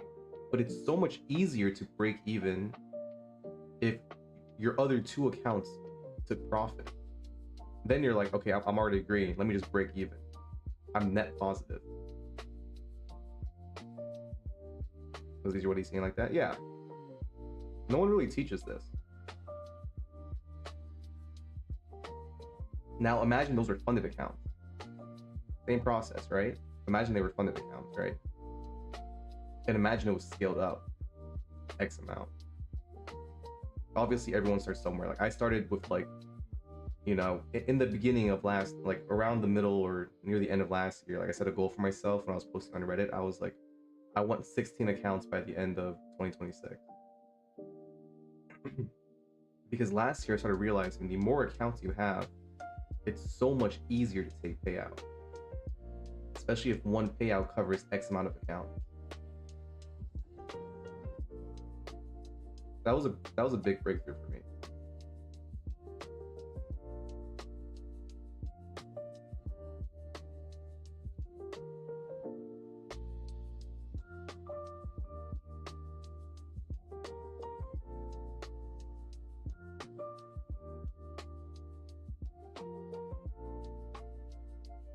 A lot of people don't teach DCA.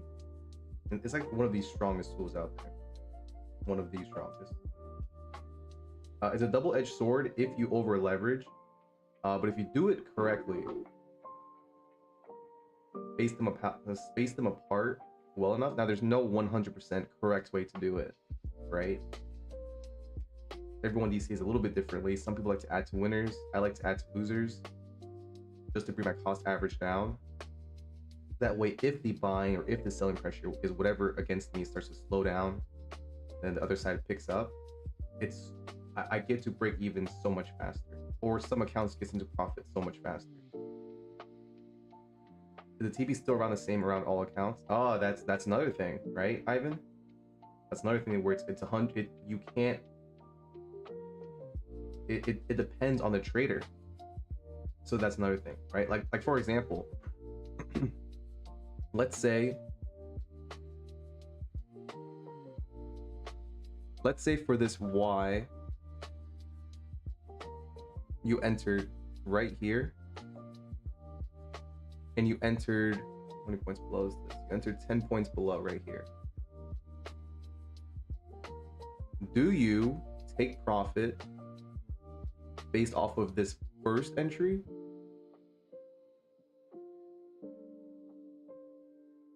Or do you have them with different TPs, roughly 40 points each, where this one takes profit here and this one takes profit here?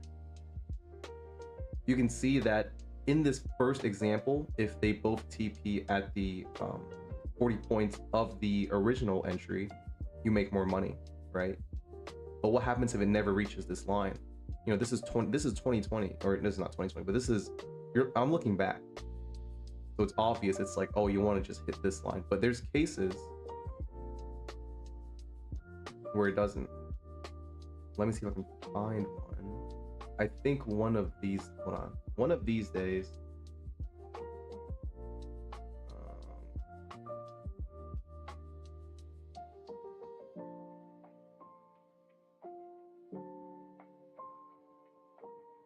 let me see.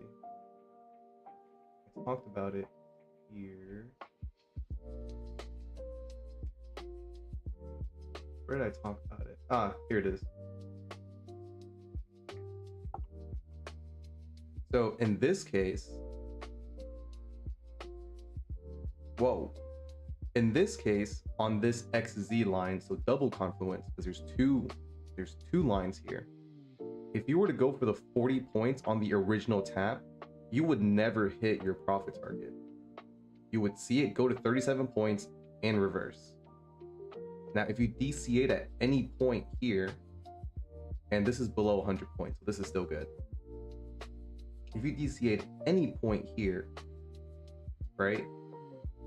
Any of the ones, assuming that you DCA 3 points below, right? These two lines, you would have gotten your 40 points. So this is a case where individual 40 points win. And then this is a case this is a case where the TP being from the same being from the first entry makes more money. You see how it's impossible to be 100% right?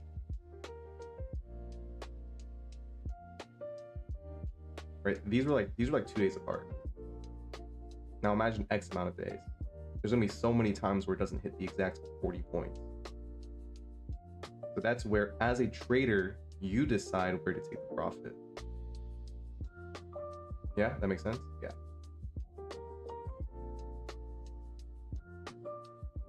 So those are 2 examples. Both of them being, you know, hindsight examples, because that's all we can, you know, do. That's all I can really show. Why is this line here?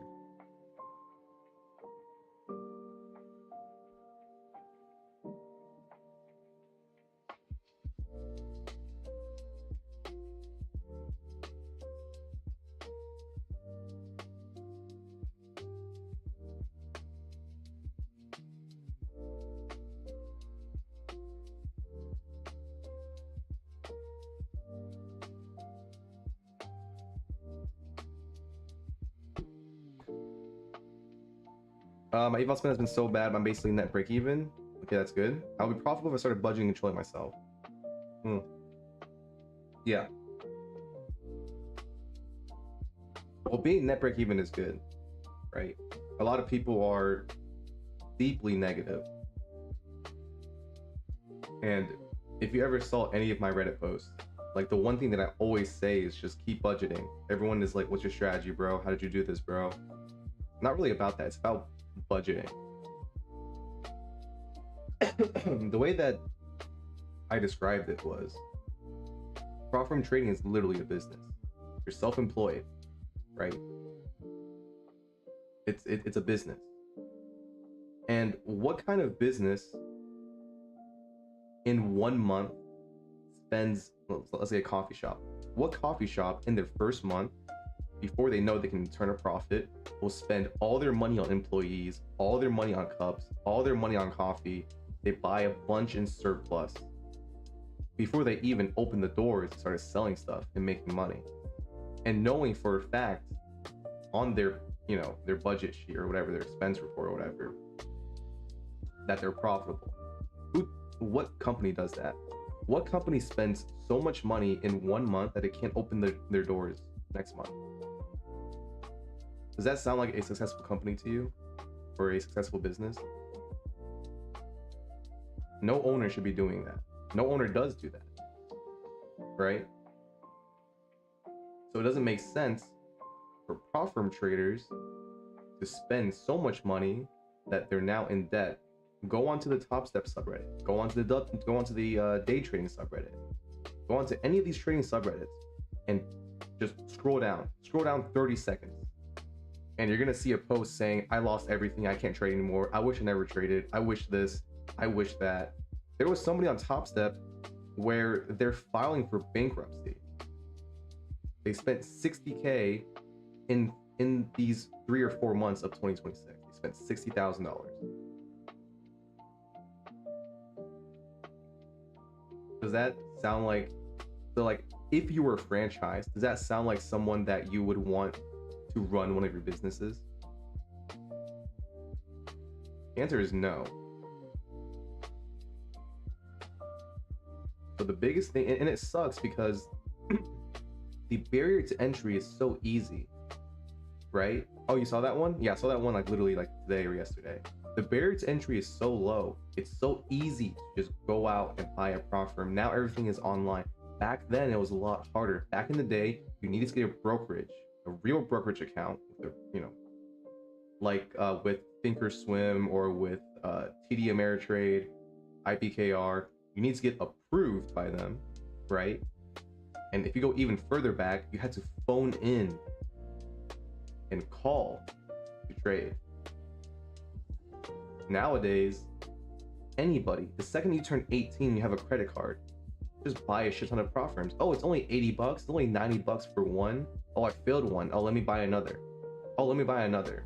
Let me buy another. It's only 80 bucks. And then you spend 300, 400, 500 bucks in 1 day. That's 1 day. In a week, if you continue, there's 5 trading days, that's $2,500 down the drain. It's like eating chips, right? It's just that addicting, like, oh, it's just one chip. Oh, it's just one. It's never just one. So one of the biggest things that I tell people is to budget, right? In the beginning, you shouldn't be thinking about making money. And there's so many people that are like depending on prop firm payouts for their livelihood. That's not how it should be. Day trading is not, you're not 90+%, 95+% of people don't make a profit. I would say 90% don't ever make a profit. So you're out here gambling on these odds that are almost impossible. Not only that, but you're gambling on the odds and you're putting your family's livelihood at stake. It makes zero sense, right? It's the new gambling epidemic. I'm not gonna lie, I did that too, but I was able to pay it all off. I still have the tendency sometimes. You just need to like, you need a budget. And you need to stop thinking like short-term thinking, where it's like, I need to get this next payout. Like I need this, I need that. Short-term thinking kind of poisons the way you trade. That's what prop firms want you to think. They want you to full port. They want you to copy trade all your accounts and buy more, because they know the odds are just stacked against you. So all these little tips and tricks that I teach is to just bring those odds into your favor, just a tiny bit, a little by little, right?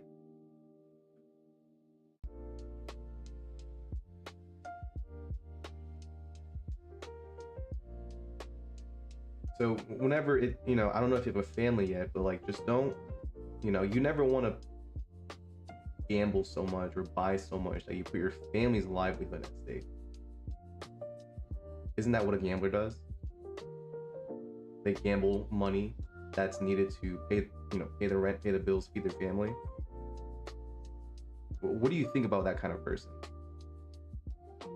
Right? It might seem different because we're all trying to cope as traders. We're like, oh, we're trading, bro. This is not gambling. We're trading. We have stats. We have this. We have that. So it kind of looks better on paper or hearing about it. But what if you just replace the trading with gambling? Somebody gambles away their money. They have to file for bankruptcy, and now they're affecting how their family lives. Right? How do you feel about that person? Now replace all that gambling with trading. How do you feel about those two types of people?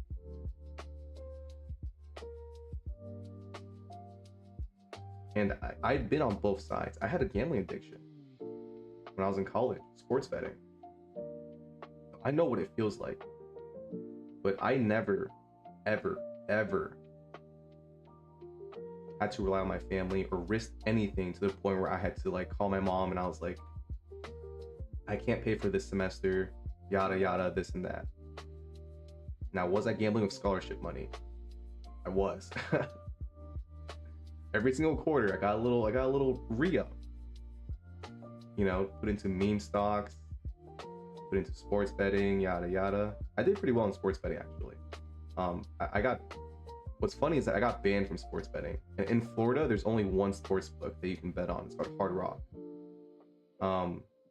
I figured out a method to kind of game the system, and then they banned me, and it sucks because I figured out a way to almost guarantee doubling or more your money. So I think 20 or 30K before they banned me. Which kind of sucks because if I had a huge bankroll, there was one point where I was thinking about taking out a loan. Now this was like super degen to take out a loan to gamble, but it was literally a guaranteed way to make money, but I couldn't bring myself to do it. I think I doubled starting from 1 to 2K, and I brought it up to like 20K. So if I started at 100K, whew, man, I would not be here streaming right now. I would be retired. I don't know how much loans that college kids get, but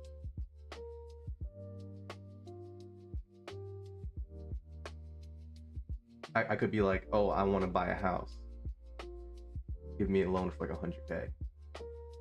But that's like peak degen. I don't know. I couldn't bring myself to do it.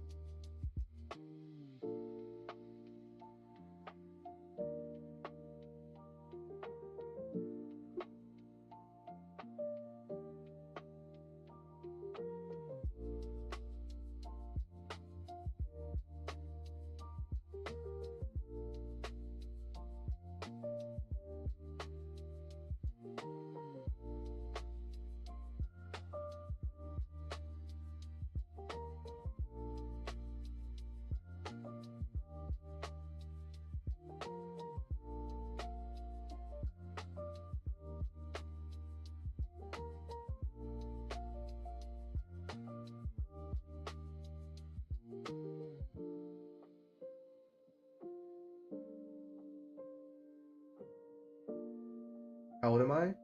I'm 26. I graduated college about 2 years ago.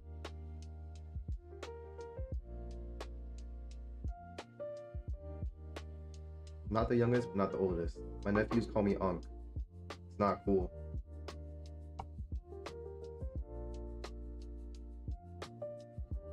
They called me Unc last year, so this year I'm probably like super Unc. They're not even that young. They're like going off to college soon. They're calling me Unc. That's fucked up. You guys want to know what I told them? I told them that during college, I lost 4 years because of COVID. I remember what I told them because I was 25 at the time. I was like, during college, I lost 4 years of COVID. So technically, I'm not 25. I'm 21. So get that straight, okay? I lost 4 years. You got to give it back to me. Yeah, it didn't work. They still called me uncle. I was pretty messed up.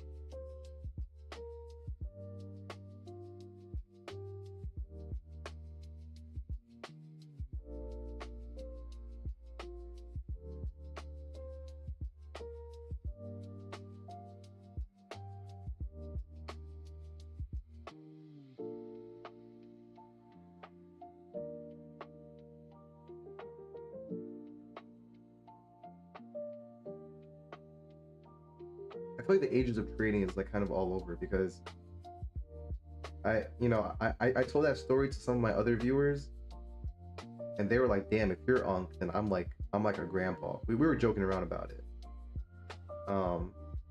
I have some older viewers, but trading has been kind of like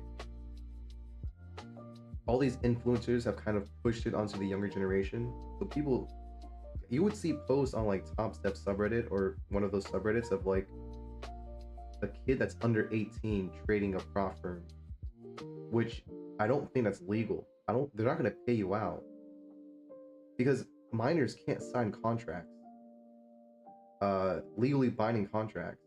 I'm pretty sure in the United States they're not allowed to. And as soon as you do the KYC or you request the payout, you sign a bunch of shit. So I don't get. A lot of them, what they do is they get their parents to sign up for them, which is also not allowed, right? You can't trade for somebody else. You can't use somebody else's credit card or whatever. You can't use anybody else's KYC. So they're just gonna like, and then I think there's a per household limit of like each firm. So you're only allowed to have like one account on your address. They're kind of just fucking themselves over. I would see on TikTok like a 12-year-old kid on Top Step. I'm like, dude, what the hell's going on? On the subreddit, I would be like, I'm 15. I bought this, I just got funded, but I used my mom's credit card. I used my mom's name. I used my mom's this and that. Will I get a payout? And I'm just like, dude, they're not gonna try to lose face or like try to get into legal trouble because someone did that.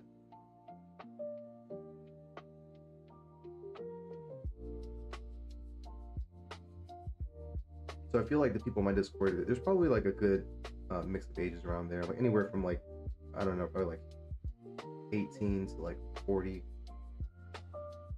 50. All right, here's the dip. Do I want to buy this? I mean, if I want to be a degen, I can buy it. Like, none of my levels are nearby. I'm just kind of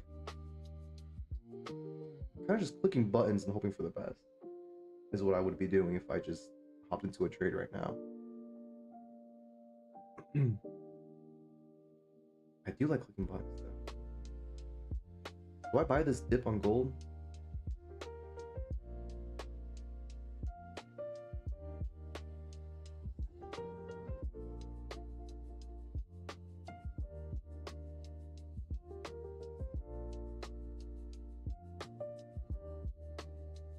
Give me another dip.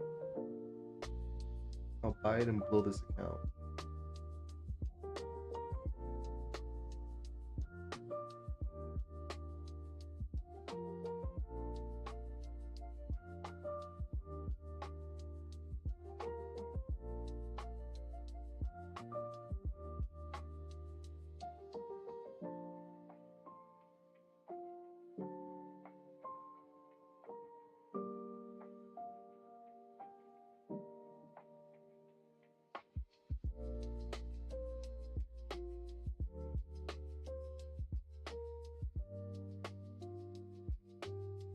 That was a huge volume spike. I wonder what that was all about. I've already missed the opportunity here. I wanted to get like somewhere on near like the bottom half of this wick.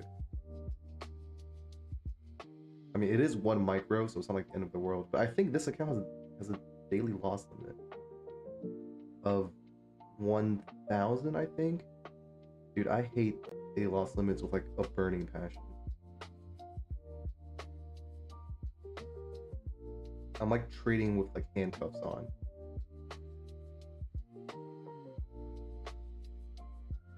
Although I won't lie, with my style of trading, where I don't care about some accounts, it has saved some accounts where I brought it back the next day, but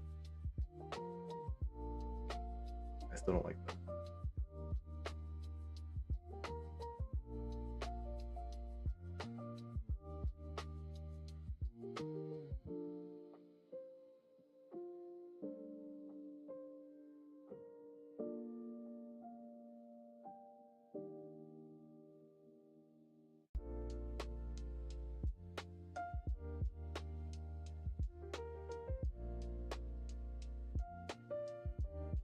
Come on, get on down. 1 micro can't hurt, right? Famous last words.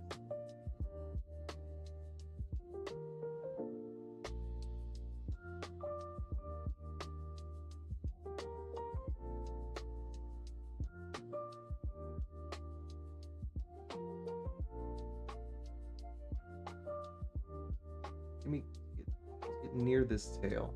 Near like 20% of this. 20% on the bottom.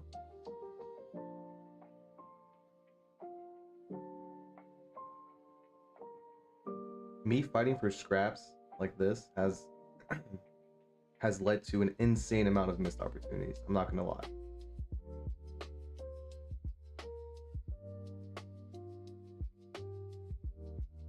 It's just averaging up, like, because my cost base is down here, it just doesn't feel good. It feels off.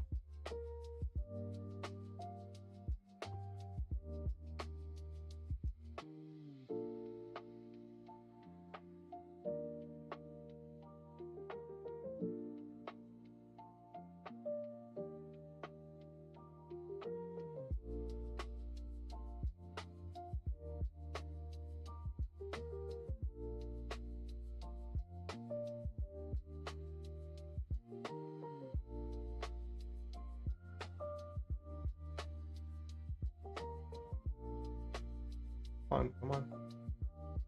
But don't pick up speed. Just, you know. Feels fishy? It does, right? I have to do it for the culture. I have to. I'm being forced to do this. You guys don't understand. I like how my original like target price was already hit. I'm still in this stupid trade. I was like, oh, I'll exit right above near the high, which is right here. And I'm still in this trade. To be honest, this trade was mostly just to have something on the screen for you guys.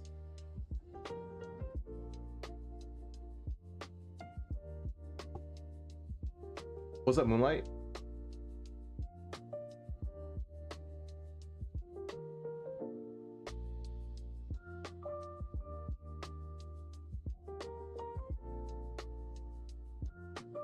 Did you take any trades today? The XYZ lines were pretty good today, assuming you weren't caught in the news event.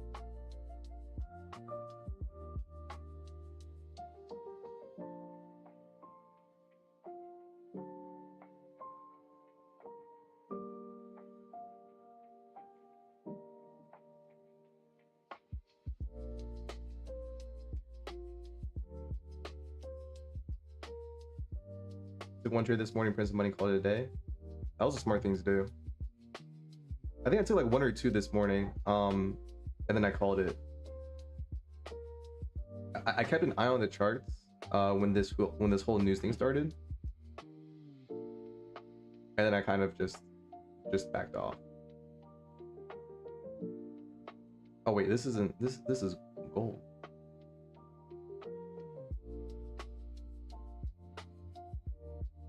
Sticking to one trade, base hits and getting out momentum hasn't been the best. Yeah, it's definitely, prop trading is a tough mental game. It's definitely not easy.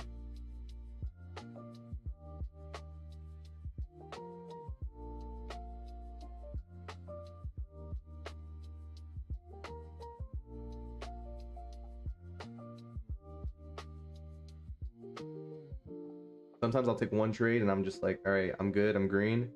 And then I'll over trade and then I'm like, why the fuck did I over trade? That was so dumb.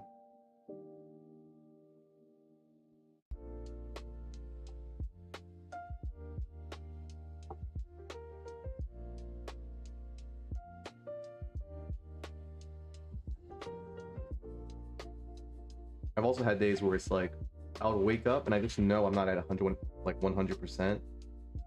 And I will still trade. And then I would trade like absolute garbage.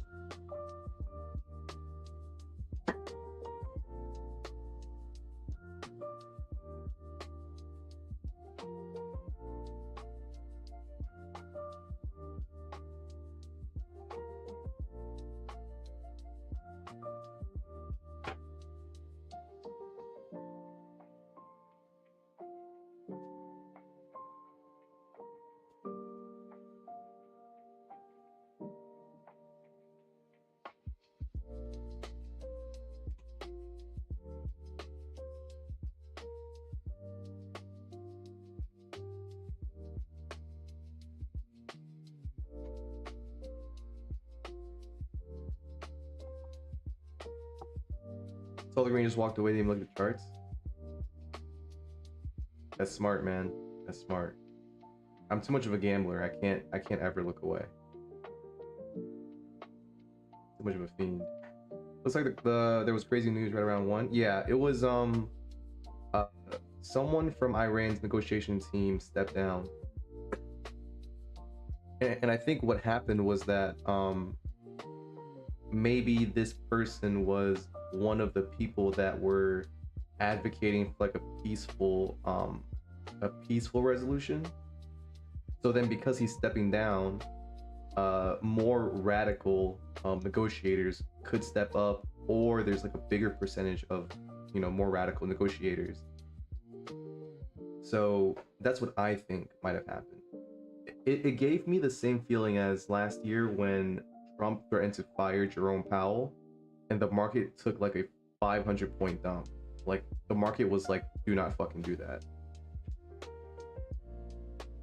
Legally, I don't think he can. So, you know, we bounced right back up.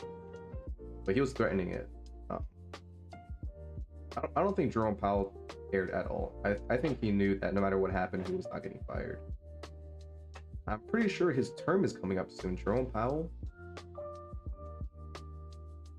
When is Jerome Powell's term up?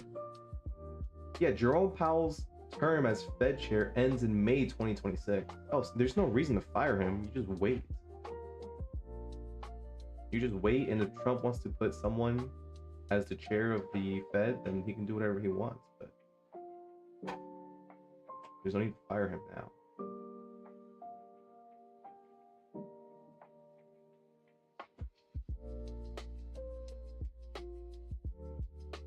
This is exactly why I've been choosing to sit out recently. News has just been too crazy. It feels like 80% of the days in the past, or okay, maybe 80% is too crazy. 70% of the days in the past 2 weeks, there was at least one like unpredicted news event. Like just random, either on Truth Social, Trump saying something, or just whatever. But the smart thing is to sit out. Like I've said this like maybe 2 weeks ago or 3 weeks ago. I said like if I could, I would just sit out until this whole thing blows over. But I can't really do that. I need to keep putting coins into the slot machine. Some people thriving in these markets just ain't for me. I mean, this market isn't really for me either. It's hard to find order in like all this chaos. I'm starting to find some. This past week has been pretty decent to me. I just gotta chill out, you know, like it's not the end of the world if I end April red. It's not the end of the world if even next month is red. Thanks Lamazor. Thanks for stopping by. Take care, all right? Good luck with the trades. We'll see, man. I'm gonna gamble everything away. It's just what I do. AJT. No one has called me that before. That's funny. AJT.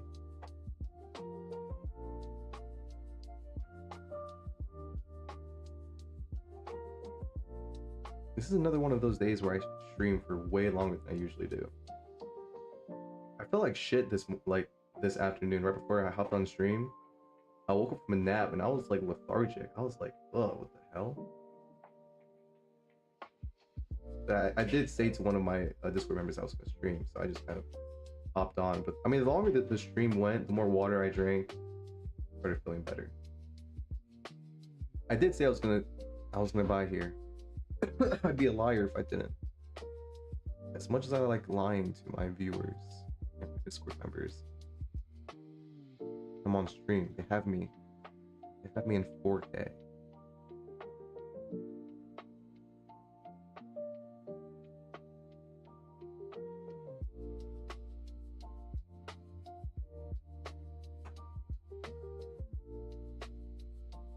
Because I averaged in here, I'm gonna move these down more.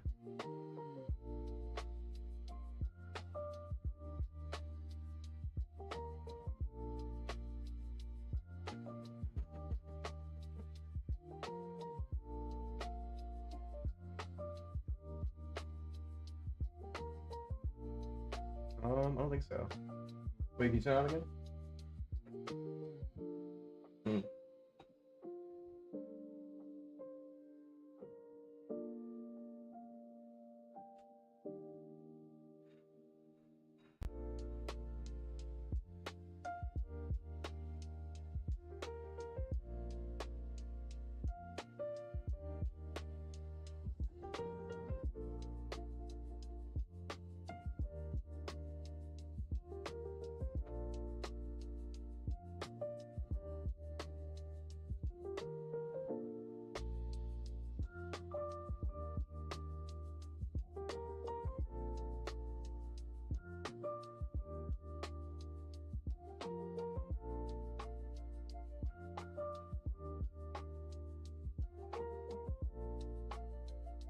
Greatest lesson I've learned is they can always take a break. Market to always be there when you get back. Oh yeah, for sure.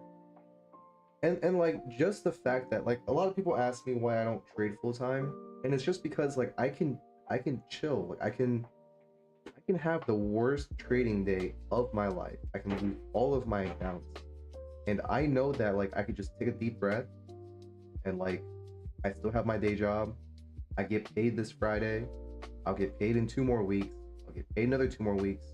I can pay my bills. Like just take a deep breath, you know, like you're not in danger. Your livelihood is not in danger. And that's like one of the like safety nets. And it's very, very important to have that primary source of income. Because I feel like trading, unless you're like, you need to be either like what is it called? Like a sociopath where you feel nothing, like a genius, or just a veteran of 10 plus years. Then maybe you could consider it as a full-time gig. But it's like you have to be in like, it is not meant for 90% of people, like 99% of the people out there, it's not meant for. Having a primary income, like a red month is extremely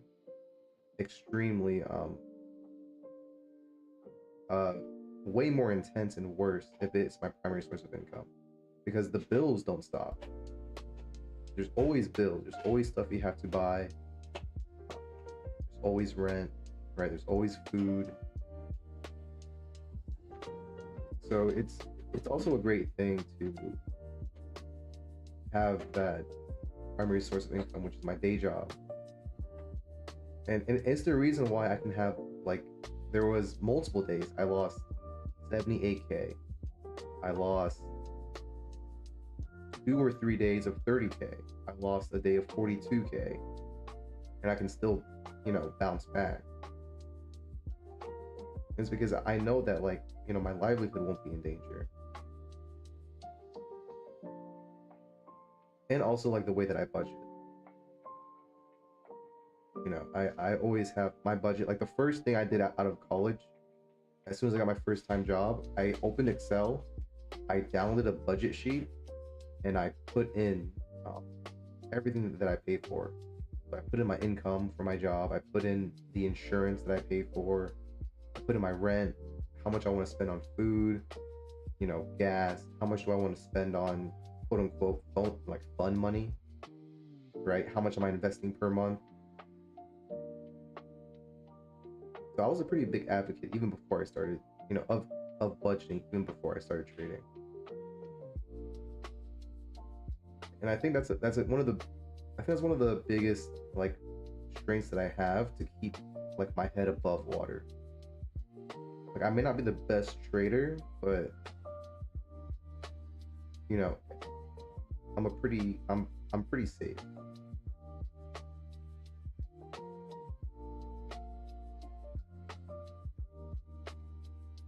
I feel like I've already done all my fair share of gambling, like degenerate gambling.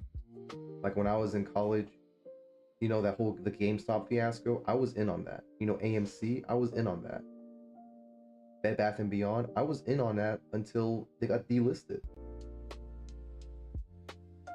And at one point, I saw the most money I ever saw in my life, which was like 20K, 25K. And then I watched it all go down the drain to I don't even know how much. At one point I stopped looking at my Webull app. I was just like whatever. I'm gonna hold this until I die. And then eventually I just sold everything. I was just like, fuck this. That was the dumbest shit ever. It was a crazy journey though. It was crazy when they what was it? They removed the buy button. That was insane. I didn't even know if that was legal or not. They were like, hey, all you can do is sell. You literally cannot buy anymore.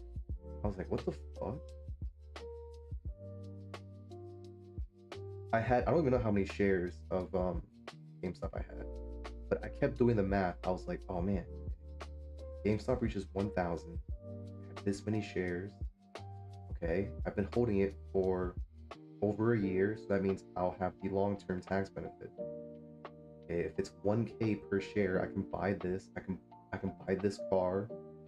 I can do this. I can do that. Everybody has that little naive phase where they're like I don't know if you ever did it, but have you ever punched into a calculator how much you could potentially make, and then you're like, holy shit, I could buy this, I could do this, I could do blah blah blah, even though the money hasn't even reached your account yet, or you haven't even sold yet. You're just on the calculator app, just, oh man, if it hit X dollars per share, of course, all the time. Yeah. I feel like a lot of people have that in the beginning, and then they have a rude awakening. They have multiple rude awakenings, and then they're like, oh, okay. People were comparing it to the Volkswagen squeeze, where it went up I don't even know how much percent. It was a crazy amount. So I would put in that squeeze amount into the price of GameStop, and I'll be like, damn, if it could only go up to this. But yeah, no more of that. As soon as I got out of college, I literally invested I don't do it anymore, because now I invest all my money into prop firms. Not all my money, but prop firms is pretty lucrative for me. But I was investing 2K or 2.5K every month, just putting in VOO or buy. After one great day of trading, I was just calculating in my head, if I make this amount for the next 4 days, how much my payout be?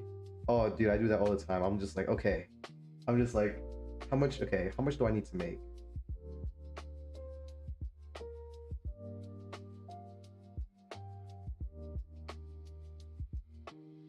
I think it's because it's not a small amount for people like us, right? Even a 2K payout, I'm just like that's an entire paycheck, right? And then 2 of those payouts, I'm just or 3 of those payouts, I'm like, that's more than I make in a month. So it's like you're just there like dreaming about these scenarios, and that's my trade doing.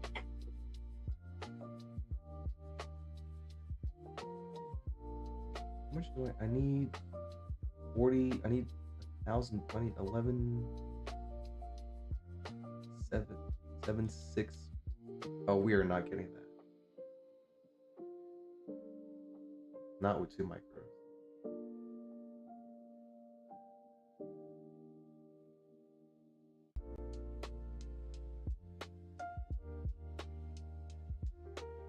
Usually I stay until a trade hits, but this trade is, I don't think it's going to let's see forever. Speaking of investments, was looking at SanDisk last November/December. Heard they were branching to AI or something. Just couldn't bring myself to buy some. Dude, SanDisk is like the new Nvidia. Now, I'm not saying that like it could be, but like the percent increase was insane. One of my friends,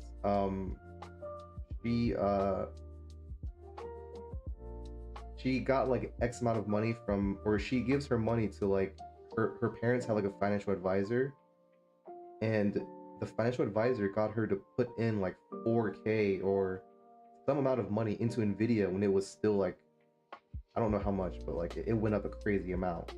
It was like it was probably like years ago. I think she 10x'd it or more. I don't know if she's still holding. I'm pretty sure SanDisk, after that insane run, I don't know if it's still on that insane run, but I think it just got accepted into the NASDAQ, which I would assume will give it the tailwind to keep going up. I don't know. I haven't checked stocks in so long. I'm like, my whole investment strategy now is just like do prop firms and then put everything into like SPY. I've been waiting for a dip though. We just haven't really gotten it. And I'm just calculating every day, thinking of how much I could have earned. Oh, dude, that's like the worst. Because I don't know how much you're gonna put into it, but I think we like to think about, damn it, if I just put everything into it, I would have made this much money, right? When in reality, I would have only put in like, I don't know, 1K, 2K, like, you know, $500, some amount like that. But I would be thinking like, if I just put all of my profit payouts into that one stock that I didn't even know was gonna blow this much, holy shit, right? I think it's gonna pump higher. I can't bring myself to buy other than Mag 7 stocks. Mag 7 is the way to go. Although I have been feeling iffy about Amazon, but I think they've been bringing it back up. How do can I look up SanDisk? Hold up, let me look up SanDisk.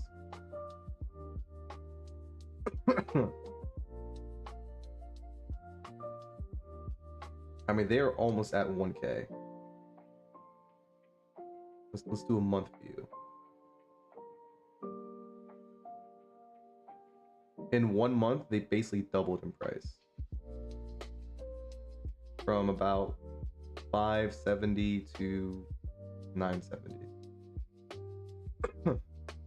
What do they even do? Isn't SanDisk memory? Like USB sticks and stuff like that? Yeah, flash memory products. Memory cards, USB drives, and SSDs. Last November. That would be about a year ago. Oh man. 260.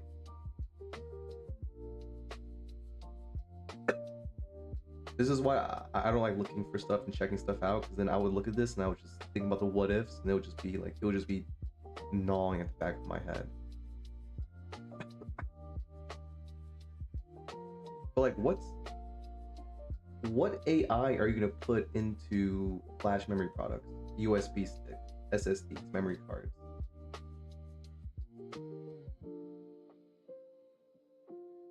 As AI fuels memory mania,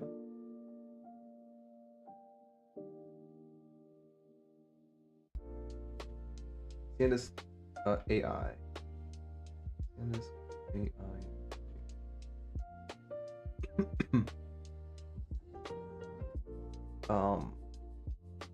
DRAM ETFs put SanDisk AI memory value.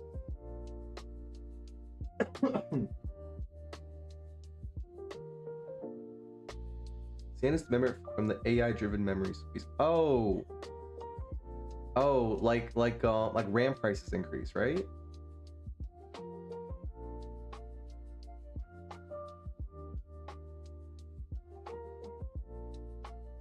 AI infrastructure cap. Oh, dude, if we just thought about this, when did RAM prices increase?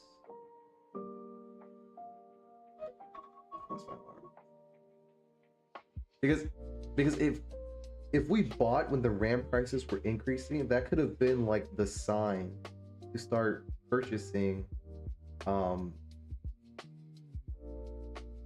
companies that were focused on RAM, because they would charge an insane amount, but people would still buy them regardless, because AI is literally the stock market, which means they would have some disgusting profit. I'm not too sure about the technical details. I just heard some news last November, and right. But if you had the, if whoever is really into computers had the insight, it was because it's the same thing as, I don't know if you've heard, but there was this one guy during COVID, he put a huge bet into Flowers, like flowers.com. Because during COVID, his, thought was that everybody would be buying flowers online or getting it delivered because so many people were going to die. And he made a shit ton of money. And like, thinking back on it, you would just be like, that's fucking genius. Right? Even though he is, making profits in like a global tragedy, but like, it's like genius, right? Of course the flowers market would go up. That's like the type of, like, that was a really great insight. And this is also a great example, right? Where the demand of flowers goes up because of COVID, because people dying, especially older people, right? And now the demand of RAM memory and things like that, it would only make sense for companies like SanDisk, or maybe how's Western Digital done? How many scalps did you do today so far? I've taken probably like 2 or 3 trades in New York, and then I took 1 trade on gold. And now we are just discussing the SanDisk like squeeze. Western Digital, same thing. Wait. From 6 months ago, Western Digital has doubled in price. Ah, man. Boy, I was an idiot. When did RAM prices go up? When did RAM prices go up? RAM prices started increasing, especially for DDR5, beginning in September or October.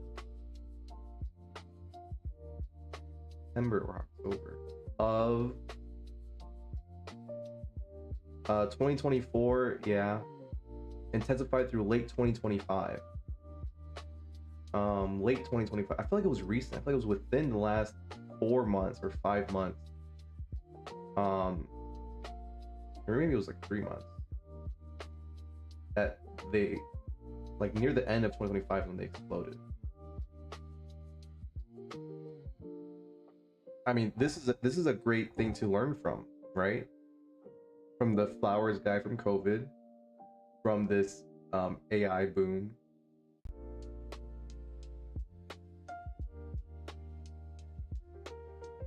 And now the next time there's going to be something like this, I will learn. Heard about the SpaceX NASA collaboration? Might consider buying more myself. I haven't heard about that, but I feel like these collaboration stuff is more on the front page where a lot of people can read it directly, right? Like the RAM prices being correlated to these RAM companies are a little bit more between the lines. Same thing with that one COVID guy that put a huge bet on flowers.com. It was reading between the lines. Okay, people will die. Okay, the older generation will die. Older generation, you know, are the generation that buys a lot of flowers, right? Does this, does that. They'll probably even send flowers to people that aren't even related to them, like their friends. But SpaceX and NASA, SpaceX, are they a company that's IPO'd yet? I think they're pre-IPO, right? I think I saw a Reddit post about it.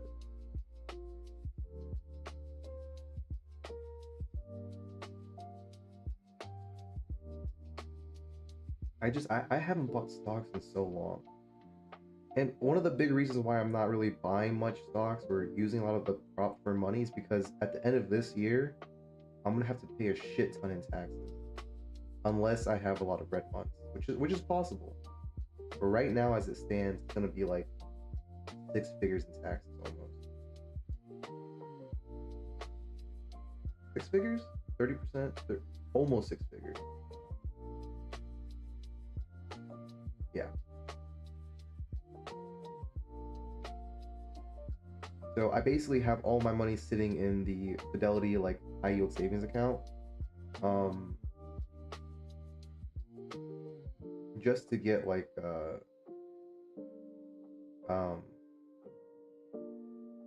just to get like the interest rate. Like, it's like guaranteed income, which will help a little bit with the tax bill. Potential IPO aiming for June launch. Oh, okay. So they haven't they're not publicly traded yet. Gotcha. Considering buying more Tesla. Dude, Tesla, from what I hear, defies all logic. Like I don't know. I just heard that stock just defies all logic. It's almost like a meme stock. That's what I heard.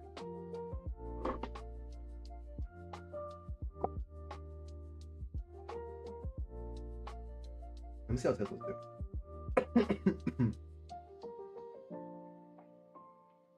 I mean, this might be a dip for Tesla.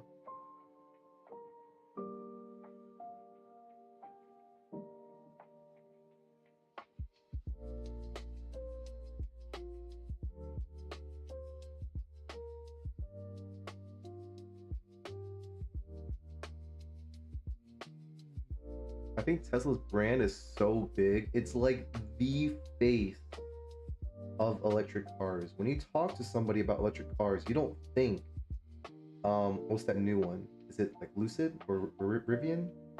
Was it Lucid? Lucid Motors? You don't think about those other, you don't think about all the other electric vehicles of any other car. When you think about electric cars, you think about Tesla. Even though there's some pretty ambitious stuff that he's done, like with the robo-taxi or with the robot human thing, and like, what is it, what was that chip called? The Neuralink.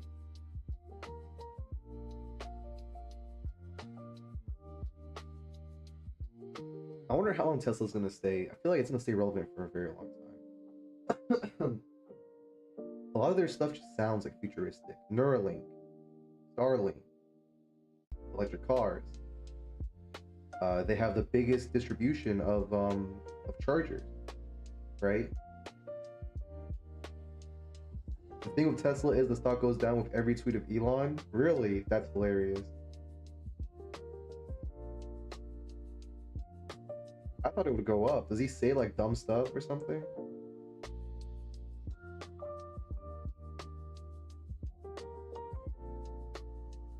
That's pretty funny though.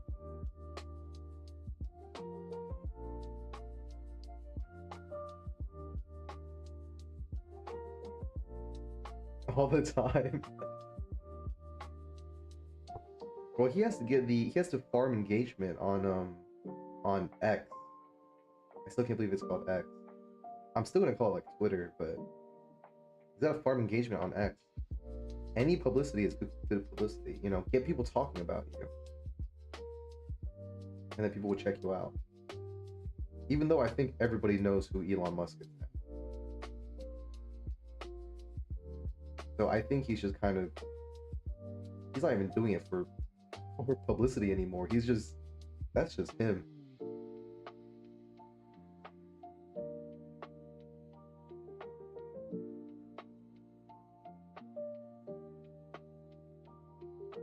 Holy shit, it's already 10? Oh my gosh, I'm still here. Alright, this has been a long stream, 3 hours? Doing it for the love of the game, exactly. Yes, sir. Should I? Maybe I'll keep this on. I'll probably cut it soon because I want to trade this account during NASDAQ New York, where my actual setups, my actual models kind of occur. I'll probably close it out soon. But other than that, you know, thanks for sticking by here. Thanks for watching and, you know, keeping me company. Otherwise, I will be talking to myself and just kind of being a crazy guy. So good luck on your trades, everybody, and have a good night, all right? Peace.